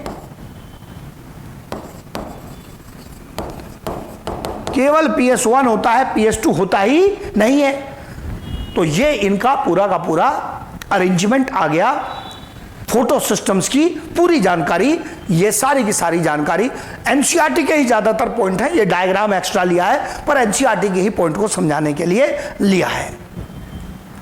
फोटोसिंथेसिस के बारे में डिस्कशन आगे बढ़ते हुए, और जो अगला हेडिंग आता है डिस्कशन में, that is absorption spectrum. 2 spectrum पढ़ाए हैं एनसीईआरटी ने, दोनों को अच्छे से एक्सप्लेन करूंगा। बहुत बेसिक से पॉइंट हैं इनमें। बच्चे की पहली समस्या क्या होती है, वो ये शब्द पढ़ के भाग जाता है कि जाने क्या पढ़ाने वाले हैं, एब्जॉर्प्शन स्पेक्ट्रम। कुछ भी मुश्किल नहीं है, एनसीईआरटी को देख के भागना नहीं है, एकदम समझ में आएगा क्या बताना चाह रहा है वो। अगर आप अलग अलग पिगमेंट्स के द्वारा जो लाइट एब्जॉर्ब की जा रही है उसकी स्टडी करें कि किसने कौन से कलर की लाइट एब्जॉर्ब की, या उसका ग्राफ बनाएं उस एब्जॉर्प्शन का, वही एब्जॉर्प्शन स्पेक्ट्रम कहलाता है। यही मैंने लिखा है, स्टडी और graphical representation of absorption of VIBGYOR. कौन कौन सी लाइट है, violet, indigo, blue, green, yellow, orange, red. VIBGYOR में से कौन सा कलर पिगमेंट ने कम एब्जॉर्ब किया, कौन सा ज्यादा किया, क्योंकि हर पिगमेंट का एब्जॉर्प्शन एक जैसा तो है नहीं है। तो ये जो रिप्रेजेंटेशन है, ये जो स्टडी है, यही क्या कहलाती है, ये एब्जॉर्प्शन स्पेक्ट्रम कहलाती है।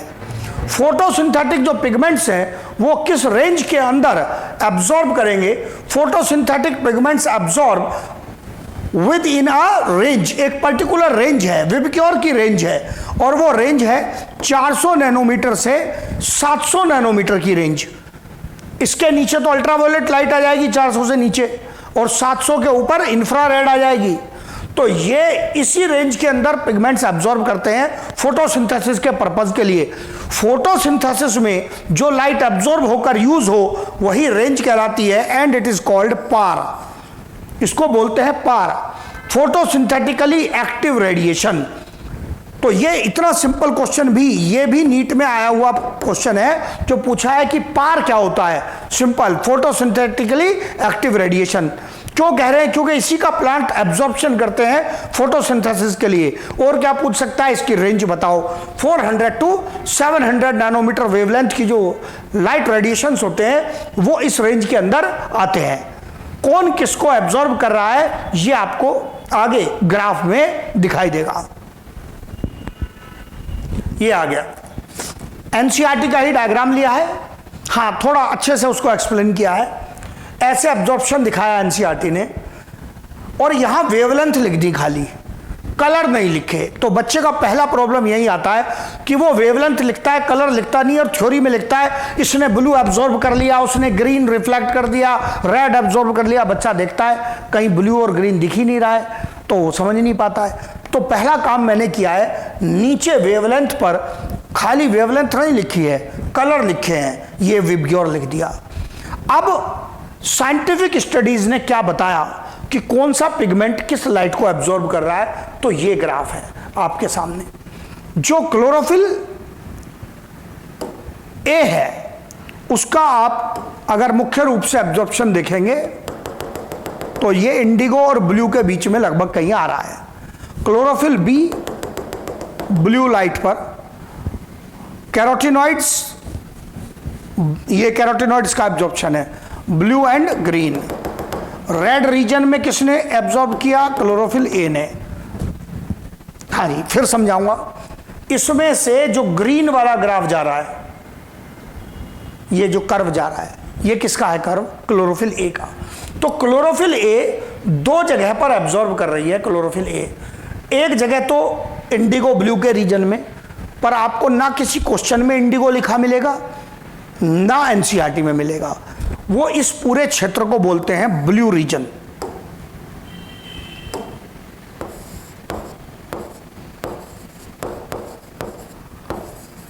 ब्लू रीजन बोलते हैं। मैंने पहले भी कहा है, जो इंडिगो है वो नीला कलर है जो आप इंडिगो कपड़े में, सफेद कपड़े में लगाने के लिए यूज करते हैं, तो वो नीले के बहुत करीब है, इसलिए कोई बुक अलग से इंडिगो लिखती नहीं है। तो वो अगर कोई कहे कि क्लोरोफिल ए ने ब्लू लाइट एब्जॉर्ब की है, गुड अमाउंट में की है, वो इंडिगो और ब्लू के बीच में, वो उसी को काउंट करेगा। क्लोरोफिल बी तो मैक्सिमम एब्जॉर्प्शन कर ही रहा है, ये व्हाइट वाला कर्व। ये जो पिंक वाला कर्व है ये कैरोटिनॉइड्स का है, मतलब कैरोटीन ज़ेंथोफिल का है। दे एब्जॉर्ब ब्लू लाइट, एक पीक यहां पर आ रही है और फिर थोड़ा डाउन हुआ और फिर ग्रीन लाइट और फिर एकदम नीचे आ गया। येलो लाइट का जो एब्जॉर्प्शन है वो बहुत ही पुअर है फोटोसिंथेसिस के संदर्भ में। रेड लाइट को एब्जॉर्ब करने वाला मेन पिगमेंट कौन है? क्लोरोफिल ए है। अब मैं इसकी थ्योरी लूंगा और ये ग्राफ फिर से आपको दिखाऊंगा, अप्लाई करते हुए चलना है। देखो क्या लिखा है मैंने। Chlorophyll A first peak in blue region. Blue region शब्द उपयोग किया मैंने, ब्लू रीजन में पहले ही बता दिया, इंडिगो ब्लू दोनों इसी में आएंगे। और ये हायर पीक है। Second peak in red region, ये लोअर पीक है। दिखाऊंगा, वापस दिखाऊंगा, तभी आगे चलूंगा। ये देख लो, chlorophyll A first peak in blue region, second peak in red region. मतलब दो एब्जॉर्प्शन पीक हैं जहां हाई एब्जॉर्प्शन कर रहा है। फर्स्ट पीक फिर लो है, फिर सेकंड पीक क्लोरोफिल ए के लिए। ग्रीन वाला कर्व बिल्कुल यही लिखा है, first peak in blue region, second peak in green red region. अब ये वाला पीक हायर है या ये वाला? ये हायर है, ब्लू वाला, यही लिखा है। जो फर्स्ट पीक है ब्लू रीजन वाला वो हायर है, जो सेकंड पीक है रेड रीजन वाला वो लोअर है। अब यहां धोखा देने वाला सवाल बनेगा। मैंने कह दिया कि रेड रीजन वाला पीक लोअर है, लेकिन मैंने क्वेश्चन बदल दिया। मैंने क्वेश्चन कहा red light is mainly absorbed bye, answer है क्लोरोफिल ए। बेशक से क्लोरोफिल ए का रेड वाला पीक नीचे है, लेकिन क्लोरोफिल ए ही वो पिगमेंट है जो रेड लाइट को मुख्य रूप से एब्जॉर्ब करता है। This peak is lower than this, but still red light को और कोई पिगमेंट इतना एब्जॉर्ब ही नहीं करता जितना कि क्लोरोफिल ए करता है। तो दो अलग अलग सवाल हैं।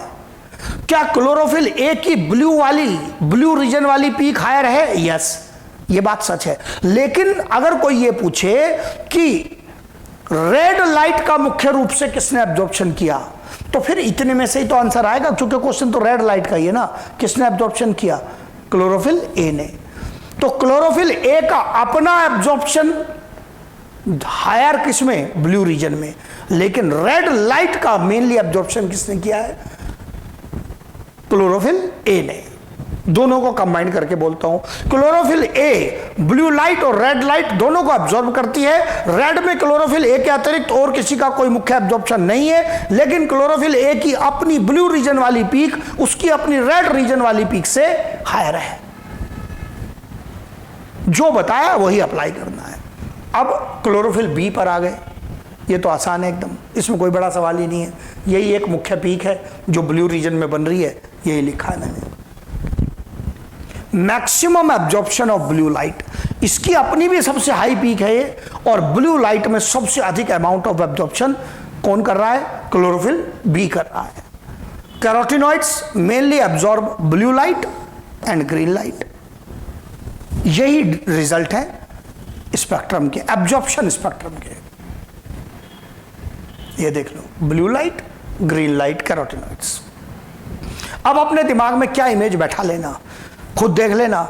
फोटोसिंथेटिक पिगमेंट्स ने सबसे मुख्य रूप से जो एब्जॉर्प्शन किया है वो ब्लू का और रेड का। क्लोरोफिल तो इसने किया ना, कैरोटिनॉइड कम है। और तो इसका मतलब ब्लू और रेड का एब्जॉर्प्शन ज्यादा हुआ, तो भाई जिसका एब्जॉर्प्शन ज्यादा होगा वही तो फंक्शन करेगा, क्योंकि जो लाइट एब्जॉर्ब नहीं हुई तो वो फोटोसिंथेसिस कैसे चला देगी? जब एनर्जी एब्जॉर्ब ही नहीं हुई तो प्रोसेस कहां से चलेगा? So blue light and red light are mainly absorbed by the main pigments chlorophyll A and B. That's why photosynthesis will also be observed mainly in blue light and red light. मुख्य रूप से कहां देखने के लिए मिलेगा? Blue light में और रेड लाइट में देखने के लिए मिलेगा। यही पॉइंट आगे बढ़ेगा। अब तो ये एब्जॉर्प्शन की पूरी कहानी आ गई। अब आ गया एक्शन स्पेक्ट्रम। एक्शन कौन सा एक्शन? एक्टिविटी चल रही है कोई, कौन सी एक्टिविटी? फोटोसिंथेसिस की एक्टिविटी चल रही है। पहले पढ़ा के आ चुका। एक्शन स्पेक्ट्रम पहली बार किसने ड्रॉ किया था? TW एंजलमैन ने। अलग अलग कलर में फोटोसिंथेसिस के रेट को स्टडी करना, यही एक्शन स्पेक्ट्रम है। Study of rate of photosynthesis with spectrum, spectrum के संदर्भ में, स्पेक्ट्रम मतलब अलग अलग कलर, विबग्योर, अलग अलग कलर के संदर्भ में फोटोसिंथेसिस के रेट को स्टडी करना, यही एक्शन स्पेक्ट्रम है। एंजलमान ने पहले किया था, अब हम उससे और एडवांस चलेंगे। फोटोसिंथेसिस अकर्स, क्या रिजल्ट निकाला था एंजलमान ने? Mainly in blue light and red light. वही आपको दिखाई देगा कि फोटोसिंथेसिस मुख्य रूप से ब्लू लाइट में और रेड लाइट में। अभी समझाया भाई, जब एब्जॉर्प्शन इनका हुआ है तो फंक्शन भी यही करेंगे ना, एक्शन भी यही करेंगे ना। आ गया एक्शन, ये आ गया एक्शन। येलो वाली लाइन एक्शन की लाइन है, एक्शन स्पेक्ट्रम की लाइन है। मतलब एक्शन स्पेक्ट्रम का मतलब आरओपी, आरओपी लिखता हूं मतलब रेट ऑफ फोटोसिंथेसिस। आरओपी इधर भी लिखा था मैंने, rate of photosynthesis, ROP. ROP Hindi वाला आरओपी नहीं है, एक्यूज्ड की बात नहीं हो रही है, आरओपी, रेट ऑफ फोटोसिंथेसिस। तो अब आप देख लो, ये स्पेक्ट्रम आ रहा है, कैसे बनाया जाता है? पौधा लो, उस पौधे को पहले वॉयलेट लाइट दो, केवल violet, single colour. Single colour मतलब उसको टेक्निकल टर्म भी यूज करूंगा, उसको बोलते हैं मोनोक्रोमेटिक। मोनोक्रोमेटिक लाइट मतलब सिंगल कलर, उसको यूज करके बनाया जाता है। Prepared by using monochromatic light, जो एक्शन स्पेक्ट्रम होता है। वॉयलेट लाइट दी, जो भी रेट आया लिख लिया फोटोसिंथेसिस का, फिर उसके बाद वॉयलेट बंद कर दो, फिर इंडिगो दो, जो रेट आएगा वो लिख लो, फिर वॉयलेट भी बंद कर दो, ब्लू लाइट दो, जो रेट आए वो लिख लो।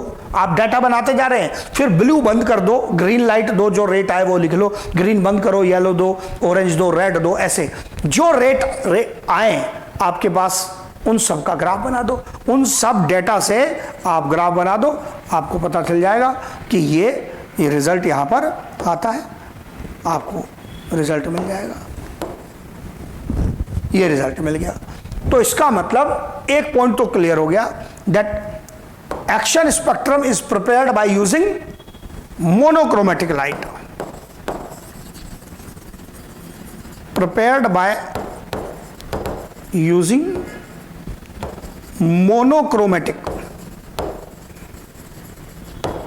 लाइट। मोनोक्रोमेटिक का मतलब होता है सिंगल कलर, कलर या वेवलेंथ, क्योंकि अलग अलग वेवलेंथ है ना इन कलर्स की। सिंगल कलर देकर जो ग्राफ बनेगा, वेरिएशन आएगा फोटोसिंथेसिस के रेट में, वही क्या कहलाएगा? एक्शन स्पेक्ट्रम कहलाएगा। और ये एक्शन स्पेक्ट्रम येलो वाली लाइन आ गई। तो अभी भी आपको दिखेगा that photosynthesis mainly occurs in blue region and red region. अब इसकी तुलना किससे की गई है? एनसीईआरटी ने की है क्लोरोफिल ए के एब्जॉर्प्शन स्पेक्ट्रम से। आप नोटिस करेंगे जहां क्लोरोफिल ए ऊपर जा रहा है वहां एक्शन भी ऊपर जा रहा है, जहां क्लोरोफिल ए नीचे आ रहा है वहां एक्शन भी नीचे आ रहा है, और फिर क्लोरोफिल ए ऊपर गया, फिर एक्शन ऊपर गया। तो इससे यह साबित होता है कि क्लोरोफिल ए का मेन रोल है। लेकिन इन दोनों ग्राफ में 100% सिमिलरिटी नहीं है। यहां क्लोरोफिल ए तो काफी नीचे है, लेकिन रेट उससे ज्यादा आ रहा है ग्रीन लाइट में। किसके कारण? क्योंकि ग्रीन को किसने एब्जॉर्ब किया था? कैरोटीनॉइड्स ने। तो मतलब आप खाली ग्रीन लाइट भी पौधे को दे रहे हैं तो क्या तब भी फोटोसिंथेसिस चल जाएगा? कुछ चलेगा, कम चलेगा लेकिन चल जाएगा। किसके कारण? Carotenoids absorb green light and transfer it to reaction centre. तो इसका मतलब प्रोसेस चल जाएगा। हाँ, मुख्य रूप से किससे चल रहा है? ब्लू में और रेड में चल रहा है, ब्लू में और रेड में चल रहा है। यहां पर भी आप देखेंगे इवन ब्लू रीजन में भी ये पीक ऊपर काफी हायर जा रही है। इसका भी कारण कौन है? ये तो यहां नीचे आ गया। ये जो गैप है, ये गैप किसके कारण है? क्लोरोफिल बी के कारण है, क्योंकि क्लोरोफिल बी ब्लू लाइट को अच्छे खासे अमाउंट में एब्जॉर्ब कर रहा था। ये गैप किसके कारण है? ये कैरोटीनॉइड्स के कारण है, ये कैरोटीनॉइड्स के कारण है। तो तो इसका मतलब एक्सेसरी पिगमेंट का रोल है। मुख्य पॉइंट बोलूंगा, ध्यान से देखते जाएंगे। Photosynthesis mainly occurs in blue light and red light.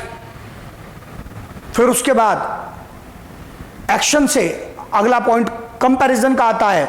Action spectrum का कर्व और क्लोरोफिल ए के एब्जॉर्प्शन का कर्व काफी सिमिलरिटी दर्शाता है, क्योंकि क्लोरोफिल ए मेन पिगमेंट है, वही मेनली एब्जॉर्ब करेगा। तो जिस लाइट को क्लोरोफिल ए एब्जॉर्ब करेगा ज्यादा, वहां फोटोसिंथेसिस का रेट भी आएगा ज्यादा। लेकिन क्या इन दोनों कर्व में एग्जैक्ट सिमिलरिटी है या ओवरलैपिंग है? ना, एग्जैक्ट सिमिलरिटी या ओवरलैपिंग नहीं है। क्यों? क्योंकि एक्सेसरी पिगमेंट भी कुछ वेवलेंथ को एब्जॉर्ब कर रहे हैं, और जिस वेवलेंथ को एक्सेसरी पिगमेंट एब्जॉर्ब करेंगे वो भी अल्टीमेटली फोटोसिंथेसिस का प्रोसेस चलाएगी। ये नॉलेज आती है, यही थ्योरी मैंने यहां पर मेंशन की है, जरा ध्यान से देखेंगे। एक्शन स्पेक्ट्रम मतलब ROP shows high similarity with absorption spectrum of chlorophyll A. It means that chlorophyll A is the main pigment. ये एनसीईआरटी के पूछे हुए क्वेश्चन है, उनके आंसर दिए गए हैं यहां। बट दीज टू कर्व्स, मतलब कौन से दो कर्व? क्लोरोफिल ए का एब्जॉर्प्शन और रेट ऑफ फोटोसिंथेसिस मतलब एक्शन स्पेक्ट्रम, ये दोनों curve do not show complete similarity. इनमें कंप्लीट सिमिलरिटी नहीं है, और do not show complete overlapping. NCERT ने क्वेश्चन पूछा है कि क्या इनके बीच में कंप्लीट ओवरलैपिंग है? मना कर दिया मैंने, नहीं है। आंसर आ गया, कंप्लीट ओवरलैपिंग नहीं है। क्यों नहीं है? And it is due to the role of accessory pigments. और इसका कारण कौन है? एक्सेसरी पिगमेंट है। मतलब अगर आप पौधे को मोनोक्रोमेटिक लाइट दें, कौन सी? ग्रीन। क्या क्लोरोफिल ए ने ग्रीन एब्जॉर्ब किया था? ना, वो तो उसको रिफ्लेक्ट कर रहा है। लेकिन क्या फिर भी ग्रीन में कुछ फोटोसिंथेसिस चल जाएगा? Yes, due to the role of carotenoids. तो इससे पता चलता है कि एक्सेसरी पिगमेंट्स का भी रोल है, इसीलिए कंप्लीट ओवरलैपिंग नहीं है। वरना तो अगर केवल क्लोरोफिल ए का ही अकेले का रोल होता तो जैसा ग्राफ क्लोरोफिल ए का एब्जॉर्प्शन का, वैसा ग्राफ फोटोसिंथेसिस का रेट आता। लेकिन ऐसा हो नहीं रहा है, वेरिएशंस हैं थोड़े थोड़े। फिर उसके बाद और पॉइंट एक्सेसरी पिगमेंट्स के बारे में। एक बात तो पक्का पता चल गई कि एक्सेसरी पिगमेंट्स ऐसी कुछ वेवलेंथ को एब्जॉर्ब कर रहे हैं जिनको क्लोरोफिल ए ने एब्जॉर्ब नहीं किया। इससे क्या क्या पॉइंट बनेंगे? Accessory pigments increase the variety of wavelengths absorbed. Chlorophyll A ने तो क्या किया? वॉलेट इंडिगो के बीच में एब्जॉर्प्शन कर लिया और रेड का कर लिया। बाकी वेवलेंथ में जो एब्जॉर्प्शन है, एग्जैक्ट ब्लू में हाई एब्जॉर्प्शन, ग्रीन का एब्जॉर्प्शन कौन कर रहे हैं? एक्सेसरी पिगमेंट्स कर रहे हैं। एब्जॉर्ब करेंगे, इससे वैरायटी बढ़ेगी, कौन कौन से कलर फोटोसिंथेसिस में यूज हो रहे हैं, और क्या लाभ होगा इसका, और फायदा होगा। And also protect chlorophyll A from photo oxidation और सोलराइजेशन। क्लोरोफिल ए को फोटो ऑक्सीडेशन या सोलराइजेशन से बचाते हैं, विच में occur due to excess light energy, जो एक्सेस लाइट एनर्जी के कारण हो सकता है। सुनना ध्यान से, लिखूंगा अभी, सुनना ध्यान से। क्लोरोफिल ए ने कुछ अमाउंट ब्लू रीजन में एब्जॉर्ब कर लिया, कुछ रेड में कर लिया। अगर और कोई वेवलेंथ एब्जॉर्ब ही ना हो तो क्या होगा? अब लाइट तो अलग अलग कलर की पत्ती के ऊपर पड़ रही है, खाली ब्लू और रेड एब्जॉर्ब हुई और कोई वेवलेंथ एब्जॉर्ब नहीं हुई, तो क्या होगा? इससे उन वेवलेंथ्स की जो एनर्जी है वो पिगमेंट मॉलिक्यूल की एनर्जी को बढ़ाएगी, हीटिंग क्रिएट करेगी, जिससे कि पिगमेंट डैमेज हो जाएगा। क्योंकि लगातार दिन भर धूप तो पड़ी रही है ना, लाइट पड़ी रही है। लाइट अगर उपयोग नहीं हुई तो वो एनर्जी है, एनर्जी क्या करेगी? जिस पिगमेंट पे पड़ रही है उसके बॉन्ड तोड़ देगी। सो एक्सेस लाइट एनर्जी से यदि पिगमेंट के बॉन्ड्स टूट जाएं, वही कहलाता है फोटो ऑक्सीडेशन या सोलराइजेशन। Photo light, solarization light, solar भी क्या है? Light. So damage to pigments caused by excess light energy is called photo oxidation. तो मीनिंग लिख दिया।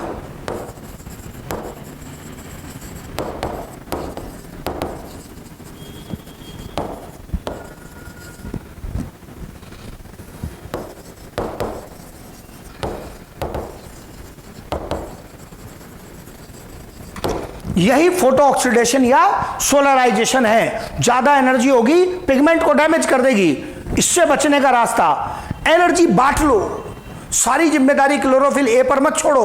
कुछ वेवलेंथ क्लोरोफिल ए ने एब्जॉर्ब की, कुछ बी ने एब्जॉर्ब की, कुछ कैरोटीन ने एब्जॉर्ब की, कुछ ज़ैंथोफिल ने एब्जॉर्ब की। वेवलेंथ का बंटवारा हो गया तो वैरायटी तो बन ही गई, सारी एनर्जी का दबाव एक पिगमेंट पर नहीं पड़ा और इससे फोटो ऑक्सीडेशन के चांस क्या हो गए? कम।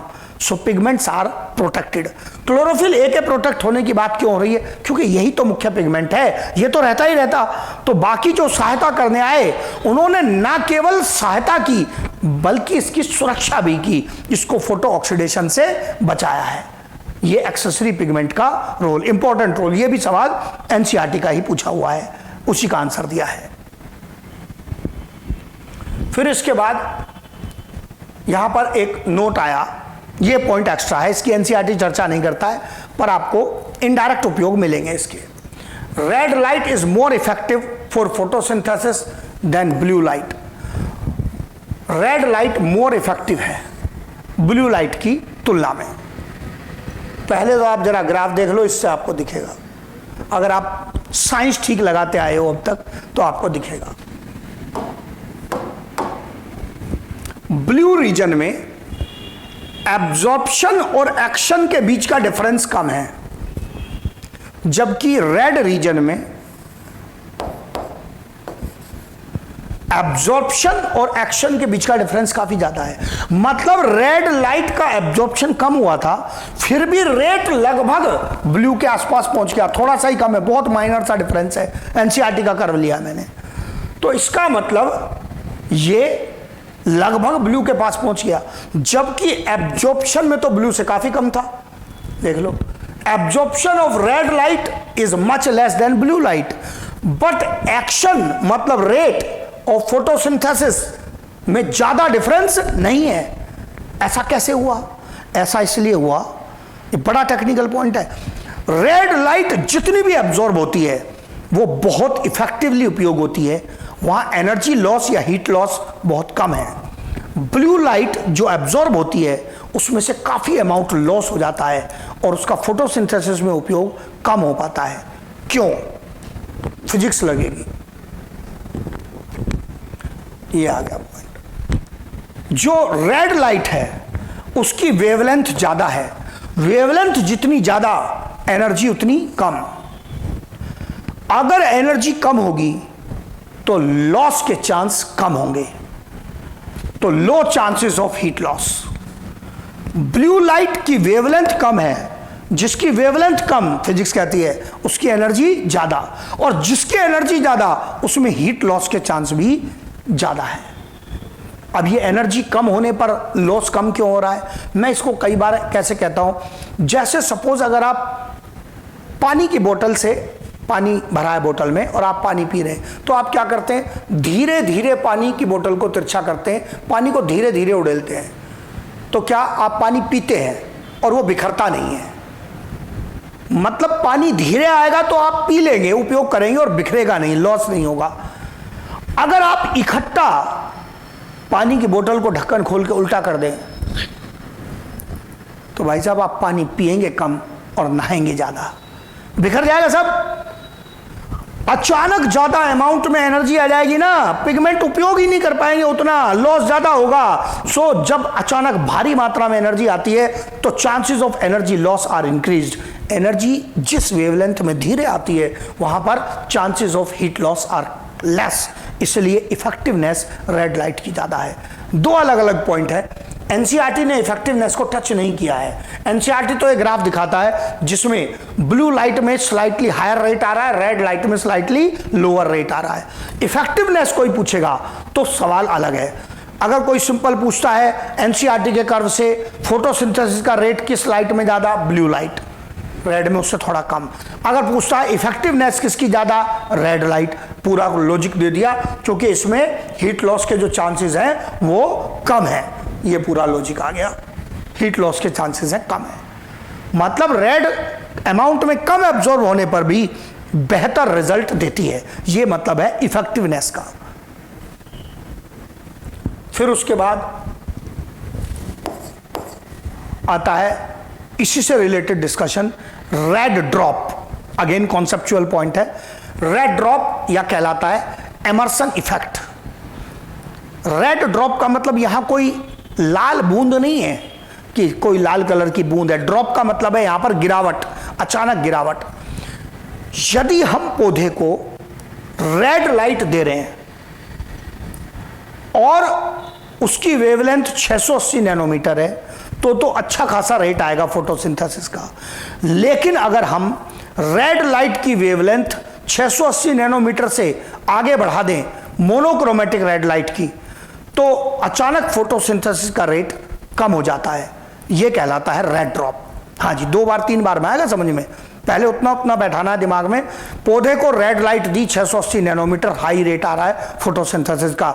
680 से बढ़ाकर 690 कर दी, 690 कर दी, अचानक फोटोसिंथेसिस का रेट नीचे गिर जाएगा। ये जो भयानक गिरावट है रेड रीजन में, अचानक फोटोसिंथेसिस का रेट गिरने की, यही कहलाता है रेड ड्रॉप। ये लिखा है मैंने। Under monochromatic condition, light monochromatic होनी चाहिए, सिंगल वेवलेंथ देनी है। 680 बंद करोगे तभी 690 दोगे, 680 प्लस 690 नहीं देना है। मोनोक्रोमेटिक, सिंगल वेवलेंथ और colour condition. When wavelength of incident light is increased above 680 nanometre, अगर 680 नैनोमीटर से ऊपर बढ़ा दी जाए, then rate of photosynthesis is sharply decreased, तो रेट ऑफ फोटोसिंथेसिस जो है वो शार्पली डिक्रीज हो जाएगा। इसी को क्या बोलते हैं? इसी को रेड ड्रॉप बोलते हैं। This is called red drop. क्यों होगा वो भी बताऊंगा, अभी क्यों पे नहीं जाना है, सब बोलूंगा मैंने कहा है ना 2 बार 3 बार में आएगा समझ में। तो 680 नैनोमीटर से आगे वेवलेंथ मोनोक्रोमेटिक लाइट की बढ़ाई, 680 बंद, 690 दी, तो अचानक फोटोसिंथेसिस का रेट नीचे गिर जाएगा। यही रेड ड्रॉप कहलाएगा। ये आया कि क्यों हो रहा है। It occurs because P680 680 activate नहीं होगा, is not activated in red light above 680 nanometre. अभी भी रेड लिखा है, क्या 690 भी रेड है? यस, 690 भी रेड है। 700 तक रेड ही होता है ना, लेकिन 680 पार करके 690 दिया तो रेड तो है, पर अब फोटो सिस्टम सेकंड या उसका रिएक्शन सेंटर, कैसे भी लिखे कि मतलब है रिएक्शन सेंटर एक्टिवेट नहीं हुआ तो फोटो सिस्टम एक्टिवेट नहीं होगा, ये एक्टिवेट नहीं होगा। इसलिए ऐसा होगा। पहले ग्राफ पे जाऊंगा फिर इसको समझाऊंगा। ग्राफ पे पहले जाऊंगा, पीछे का ग्राफ यूज करूंगा। हाँ, यहां देखना, ध्यान से देखना। ये सब कहानी हटाऊंगा जरा। ये वेवलेंथ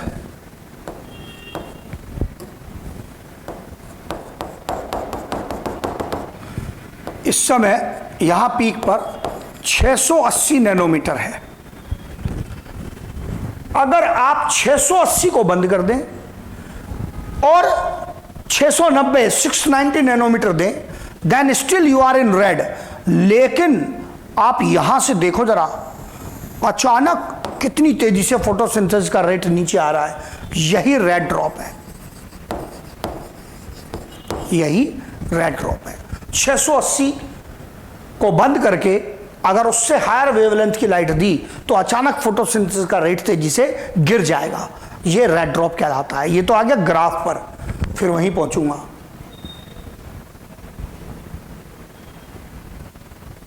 हमने कहा था 680 एक्टिवेट नहीं होगा। क्यों नहीं होगा? मेरे साथ चलना है और ध्यान से देखना है। ऑब्जर्वेशन, ये क्या है? PS1, ये क्या है? PS2। साइंस चलेगी। इसके रिएक्शन सेंटर की डिमांड कौन सी वेवलेंथ? 700 नैनोमीटर। कौन सी वेवलेंथ? 700 नैनोमीटर। अगर मैं इसको 540 नैनोमीटर के वेवलेंथ की लाइट दे दूं तो ये जब इसके पास इनडायरेक्टली आएगी तो क्या इससे P700 एक्टिवेट हो जाएगा? साइंस लगानी है।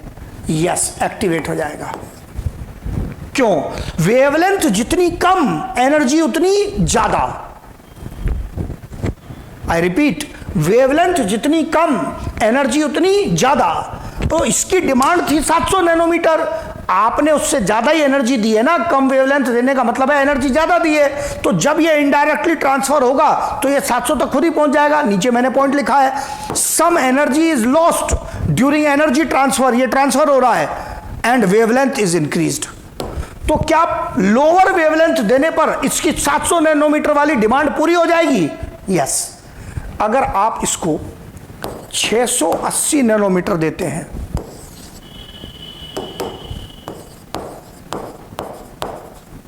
इसकी डिमांड है 700, आपने उससे लोअर वेवलेंथ दी, तो क्या ये एक्टिवेट कर सकती है 680 इसको? यस। अगर आप इसको 700 नैनोमीटर भी देंगे और वो सीधी पहुंच जाए तो कोई लॉस ही नहीं है। मैंने कहा था ना सीधी भी पहुंच सकती है, तो क्या ये इससे भी एक्टिवेट हो जाएगा? यस। लेकिन जरा इधर आकर देखो, इसको आपने 540 नैनोमीटर वेवलेंथ की लाइट दे दी, तो 540 तो लोअर है, एक्टिवेट कर देगी? यस। 680 नैनोमीटर वेवलेंथ की लाइट दी, डायरेक्ट चली गई तो एक्टिवेट कर देगी? यस। लॉस होगा ही नहीं डायरेक्ट में। लेकिन आपने इसको 690 नैनोमीटर, 700 छोड़ो, 690 नैनोमीटर की लाइट दे दी। अब कंपैरिजन लगाना, डिमांड कितनी वेवलेंथ? 680, आपने दी क्या? 690। क्या ये रेड लाइट है? यस, रेड लाइट है। लेकिन वेवलेंथ हायर है। वेवलेंथ हायर है मतलब एनर्जी कम है। अरे उसकी जितनी डिमांड थी एक्टिवेशन के लिए, आपने उतनी भी एनर्जी नहीं दी, तो कैसे एक्टिवेट हो जाएगा? So if you give red light, आपको दिखने में तो वो रेड लग रही है, आप सोच सकते हैं जी ये तो काम करना चाहिए, ये तो रेड लाइट से एक्टिवेट होता है। भाई आप रेड लाइट तो दे रहे हो, लेकिन उसकी वेवलेंथ उसके रिएक्शन सेंटर की डिमांड से ऊपर पहुंच गई है, और वेवलेंथ ऊपर जाने का मतलब है लो एनर्जी है, इसमें लो एनर्जी है। और अगर एनर्जी लो है तो ये कैसे भी चली जाए, ये इसको एक्टिवेट नहीं कर पाएगी। मतलब सिस्टम एक्टिवेट होने के लिए वेवलेंथ रिएक्शन सेंटर के बराबर या उससे कम वेवलेंथ होनी चाहिए। उससे ज्यादा वेवलेंथ हो गई तो एक्टिवेशन संभव नहीं है। PS1 can be activated by any lower wavelength और बाई अप टू 700, क्योंकि पार ही कहां तक है? 700 तक। तो एक एक करके आप कोई वेवलेंथ देते चले जाओ, तो क्या PS1 एक्टिवेट हो जाएगा? यस। लेकिन अगर आपने मोनोक्रोमेटिक कंडीशन, एक एक कलर करके बदलो, आप वॉयलेट दोगे PS2 एक्टिवेट हो जाएगा? यस, क्योंकि वॉयलेट तो लोअर वेवलेंथ है। इंडिगो दोगे PS2 एक्टिवेट हो जाएगा? यस। ब्लू दोगे PS2 एक्टिवेट हो जाएगा? यस। फिर उसके बाद ग्रीन का तो एब्जॉर्प्शन ही कम करता है बहुत, हो तो एक्टिवेट तो हो जाएगा लेकिन बहुत पुअर होगा, क्योंकि एंटीना से एक्टिवेट हो जाएगा, एनर्जी मिलेगी। येलो से हो जाएगा? यस। रेड से हो जाएगा? यस। लेकिन रेड में कौन सी रेड? 680 तक होगा, उसके ऊपर नहीं होगा। तो रेड रीजन में 680 नैनोमीटर क्रॉस करते ही PS2 के रिएक्शन सेंटर को एक्टिवेट करना पॉसिबल नहीं है, क्योंकि उसकी डिमांड से भी एनर्जी कम हो गई। बाजार जाओ कुछ सामान खरीदने, कोई 200 रुपए का सामान है, आप 500 रुपए लेके गए हो, तो सामान खरीद सकते हो? यस। ज्यादा एनर्जी होगी तो काम चला सकते हो आप, बाकी को बचाओ या वेस्ट करो, लेकिन काम तो होगा ना। लेकिन अगर जितनी डिमांड है उसकी प्राइस की, 200 रुपए आप लेके 50 रुपए गए हो, कैसे खरीद लाओगे उसको? तो इसका मतलब यह हुआ कि लोअर एनर्जी पर सिस्टम को चलाना संभव नहीं है। इसलिए 680 से को क्रॉस करते ही अचानक फोटोसिंथेसिस का रेट गिर जाएगा। इससे एक बात समझ में आ गई जो साइंटिस्ट को भी समझ में आई, और वो बात थी कि 680 में कोई खास बात है, and it led to the discovery of PS2। Red drop ही PS2 की डिस्कवरी का कारण था। जो रेड ड्रॉप था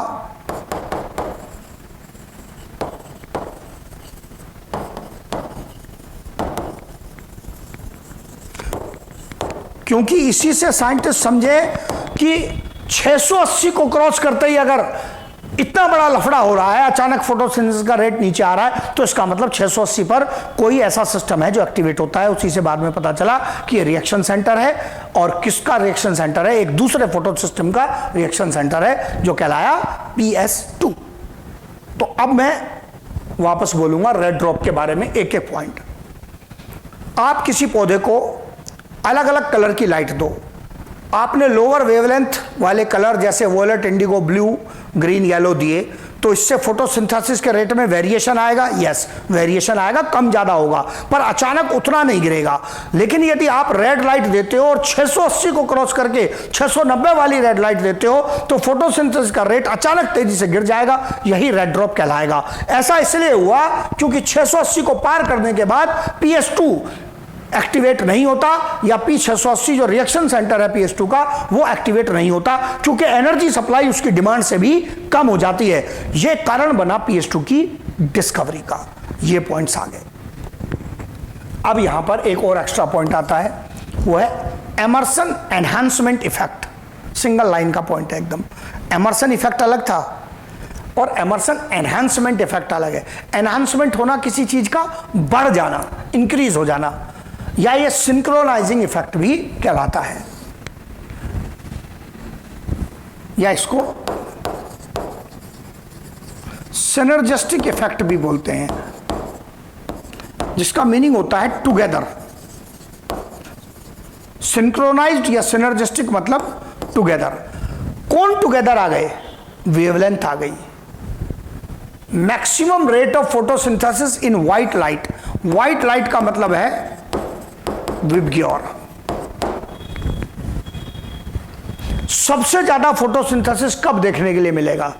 जब पौधे पर व्हाइट लाइट पड़ रही है, मतलब सारे कलर एक साथ मिल रहे हैं, सिंक्रोनाइज हो जाएंगे। मतलब ब्लू अपना रोल प्ले करेगा, ग्रीन अपना रोल प्ले करेगा, चाहे कम ही हो, और रेड अपना रोल प्ले करेगा, तो सारे रोल मिल जाएंगे, तो निश्चित सी बात है फोटोसिंथेसिस का रेट ज्यादा आएगा। एकदम आसान पॉइंट है। इसी को एमर्सन एनहांसमेंट इफेक्ट बोलते हैं। सारे अलग अलग कलर सिंक्रोनाइज्ड हो गए, एक साथ मिलकर काम कर रहे हैं, या सिनर्जी हो गई उनकी, मतलब टुगेदर वर्क कर रहे हैं। और एक पॉइंट बनता है, वो है क्या व्हाइट लाइट देने पर रेड ड्रॉप आ जाएगा? ना, red drop is not observed in mixed light. Not observed in mixed light. हाँ जी, सब पॉइंट टेक्निकल हैं। रेड ड्रॉप मिक्स लाइट में नहीं आएगा। एक तो पहला तरीका याद कर लेंगे, रेड ड्रॉप मिक्स लाइट में नहीं आएगा। ये तो हो गया सीधा क्वेश्चन बनाने वाली बात।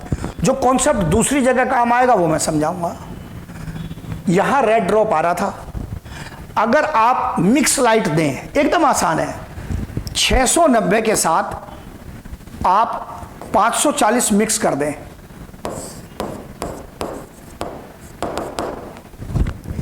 तो क्या रेड ड्रॉप आ जाएगा? कैसे आएगा? 690 नहीं चला पाया, कोई बात नहीं, 540 तो पूरे सिस्टम को चला देगा। उसकी वेवलेंथ तो कम है, उसकी एनर्जी ज्यादा है। तो यदि आप lower wavelength, suppose mix light दे दें, ब्लू लाइट और रेड लाइट एक साथ दे दें, तो अगर आपने, जैसे मैंने कहा मिक्स लाइट, मैंने कहा जैसे suppose blue plus red light, मैंने कहा था ना मोनोक्रोमेटिक में आता है, तो आपने दोनों दे दिए, अब नहीं आएगा रेड ड्रॉप। क्योंकि अगर आप रेड वाले को 680 से आगे बढ़ा भी देंगे तो बढ़ा दो, अभी भी सिस्टम को कौन चला देगा? ब्लू चला देगा ना। आपने लोअर वेवलेंथ दे तो रखी है, इसलिए आएगा ही नहीं रेड ड्रॉप फिर। तो रेड ड्रॉप लाने की कंडीशन मोनोक्रोमेटिक, टेक्निकल पॉइंट्स थे। और अगर आपने लाइट मिक्स कर दी तो फिर रेड ड्रॉप नहीं आएगा। तो ये सारी कहानी, जिसमें कई सारे टेक्निकल पॉइंट्स भी आए, इसको रिवाइज करेंगे ध्यान से। कोई टेक्निकल पॉइंट जो है और कोई समझ में नहीं आएगा तो उसको पूछेंगे कि ये कैसे है। हाँ, आपको ये जरूर ध्यान से, और हो सकता है 2 बार सुनना पड़े ध्यान से लेक्चर को कि आखिर क्या बताया जा रहा है, क्योंकि रेड ड्रॉप खासकर जो है ये थोड़ा टेक्निकल पॉइंट है, इसको पहचानेंगे। एनर्जी का मेन खेल है, आराम से बन जाएगा, अच्छे से इसको पढ़ेंगे। और एनसीईआरटी की ही ज़्यादातर इंफॉर्मेशन है, बस रेड ड्रॉप एक्स्ट्रा लिया है उससे, बाकी सब इंफॉर्मेशन है उससे कनेक्टेड है उसी के पॉइंट से।